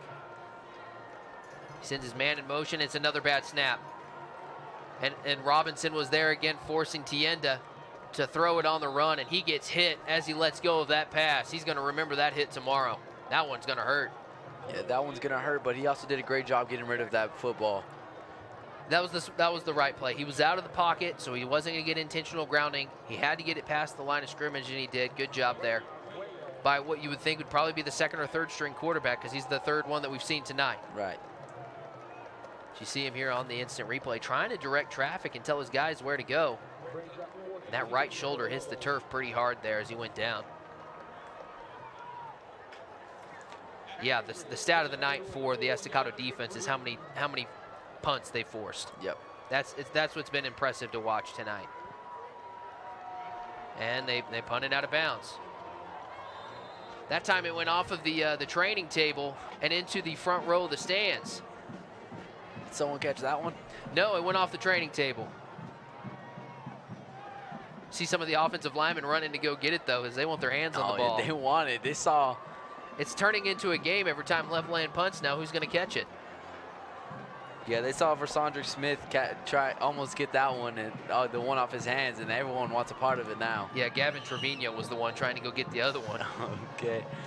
Love to see it, though. Yep, there it is. You're using it more than me now, Diego. I like it. You do love to see it. Linemen getting some action, man. They do so much for a team. They do. They absolutely do. 1st and 10, another handoff, and another solid gain for the Matadors. I like how they went back to Bozeman, right? After fumbling the football, he had the chance right there to flush it and get it behind him as he gets a big carry there. Right, and you saw him protect the ball as he got hit there, which showed that not only did he make an adjustment, but I'm pretty sure the coaches helped him make that adjustment. Absolutely, yeah, they were in his ear a little bit, I guarantee it. And that's what's good That's what good coaches do. Yes. That is what good coaches do.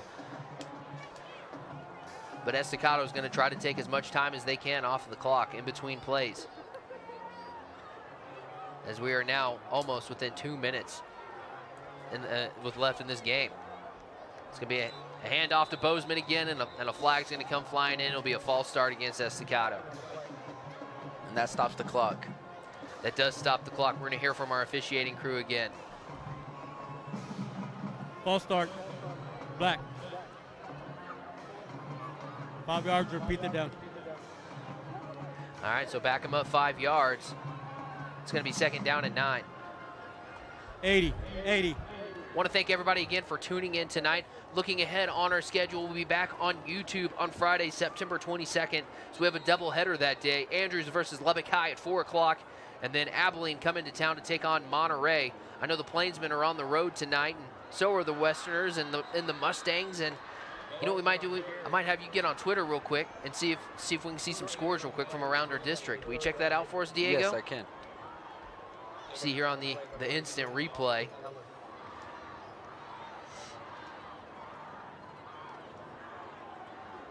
And we're hearing from our producer in our ear right now that our sideline reporter will have an interview with Coach Blaylock post-game. Of course, he should be an excited Coach Blaylock post-game, and so it'll be on our Lubbock ISD TV Twitter page. It's at Lubbock ISD TV. Make sure you follow us there. Diego's currently looking up the scores, and we're hoping for some positive news from across our district. Blaylock going to the air here, and that was low, and it looks like it was incomplete. So that's going to bring up fourth down and 8. No luck on finding a score, huh? What's up? Where would I find them at? I would probably look at, maybe just type in Coronado football or Monterey football. Maybe Hub City Preps, because they do a good job. So it's going to be 4th and 8 now. The Matadors still have their offense out there on the field. Blaylock in the shotgun, Bozeman to his right. It's a handoff to Bozeman. He's trying to get the first down, and he dances his way through the traffic, and he's going to score. What a run. James Bozeman from the 42-yard line dances his way to another 6 on the scoreboard. Yeah, he did a great job there. Used his speed to get from the green to the blue there, as we've been saying there.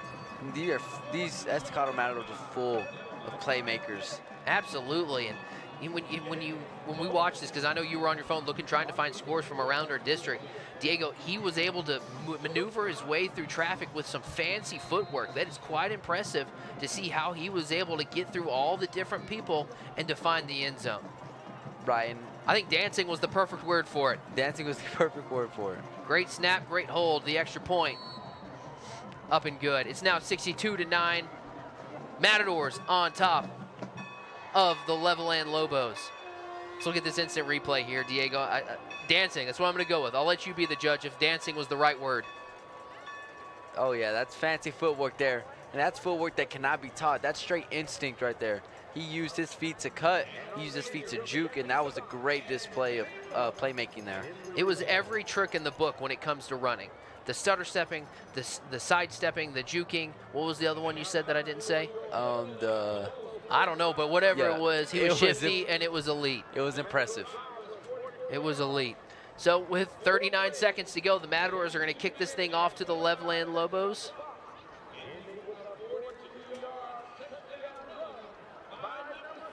Okay, so we got a score update in our ear from our producer for the Midland Monterey game, and Midland's on top of the Plainsmen right now as the Plainsmen are on the road. It's a final, and so Monterey falls to 2-2 on the season, but you know that was a battle of two teams that love to run the ball, so that makes sense why the clock, the game's already over there in Midland. I'm anxious to see how they bounce back. Right. It's when you get dropped, how do you bounce back? Right, and that goes for everybody. If you have that mentality, you will be hard to beat. Yeah, the toughest team usually wins, right? Right. And I know Coach Thrash is gonna get his guys back on the right track. So with 39 seconds to go here, this one is just about done here at Lowry Field at Plains Capital Park. Coronado does pick up their first win of the year as they beat Abilene Cooper 27-21. We want to congratulate Coach DJ Mann. That's a big win for the Mustangs, right? They were scratching, they were clawing, and they were trying to get that first win, and now they're 1-3 on the season. Right, and that also boosts your confidence as a team and boosts your morale overall. You want to have that win under your belt so you can know what it feels like, so that you keep wanting it even more. Well, and then it helps with the morale of the team, and then on the campus as well, right? I as a teacher that saw the Plainsmen go through the season that they had last year, the players wore that on their shoulder a little bit, right? And so to get that off of their back and get that first win, it does a lot of things across the campus, on the team, and in the community for Coronado. Congrats to Coach Mann on getting a win tonight. Here's the play on first down for Levelland, and he's going to run out of bounds. On the carry for the Lobos was Rusty Johnson. Yeah, you saw him get to the outside there, use his legs, and he stiff-armed someone. He actually stiff-armed the defender and actually went out of bounds. So we're getting an update on the Lubbock High game as well. It's 43-41. Westerners on top on Lakeview. 2 minutes to go in the fourth quarter. So that's another big game for the Westerners too. If they were able to get a win, is their quarterback back? Was the freshman quarterback able to make his return yet? So I was asking around. His name's Dallas. Yes, Dallas. And they said that he was going to be out for some weeks as that play was blown up there. It was. But I honestly don't know. It was going to be like a on-time decision. Yeah, game time decision. Game time decision. I know they missed him last week as the Lobos took down the Westerners, but it seems like the Westerners are doing something pretty good on offense if they have the lead 43-41 with 2 minutes to go. We wish them luck. And this one's gone final, though. The Matadors are 4-0. They're going to stay state-ranked, and they defeat the Lobos 62-9. Right, an impressive win for the Estacado Matadors. They're just flexing their muscles there as the ninth-ranked team in the state. It's a mouthful, isn't it? It's a mouthful, it is. But it's a good problem to have. Right, that, yeah. Great problem to have. Yeah, ranked number 9. They had something to prove here, and they certainly did on homecoming. And I'm pretty sure that these fans are pleased, and the crowd is still here. Yeah, in front of a great crowd tonight, the Matadors put on a show on homecoming night. They defeat the Lobos 62-9, and they continue to stay red hot, and they continue the streak of taking down the Lobos every year. We want to thank you so much for tuning in tonight. Great job tonight, Diego. The Matadors improved their record over the Lobos 34-8-1 all-time with the victory tonight, and they improved to 4-0 on the season. I want to thank all of our students for working tonight, and we want to thank you for tuning in. So on behalf of the Lubbock ISD TV crew, we hope you have a great night. We hope you stay happy and healthy, and we look forward to seeing you back here next Friday as we have a doubleheader here at Lowry Field at Plains Capital Park. But until then, go Lubbock ISD, and we'll see you next week. This has been a production of the students and staff at Lubbock ISD TV.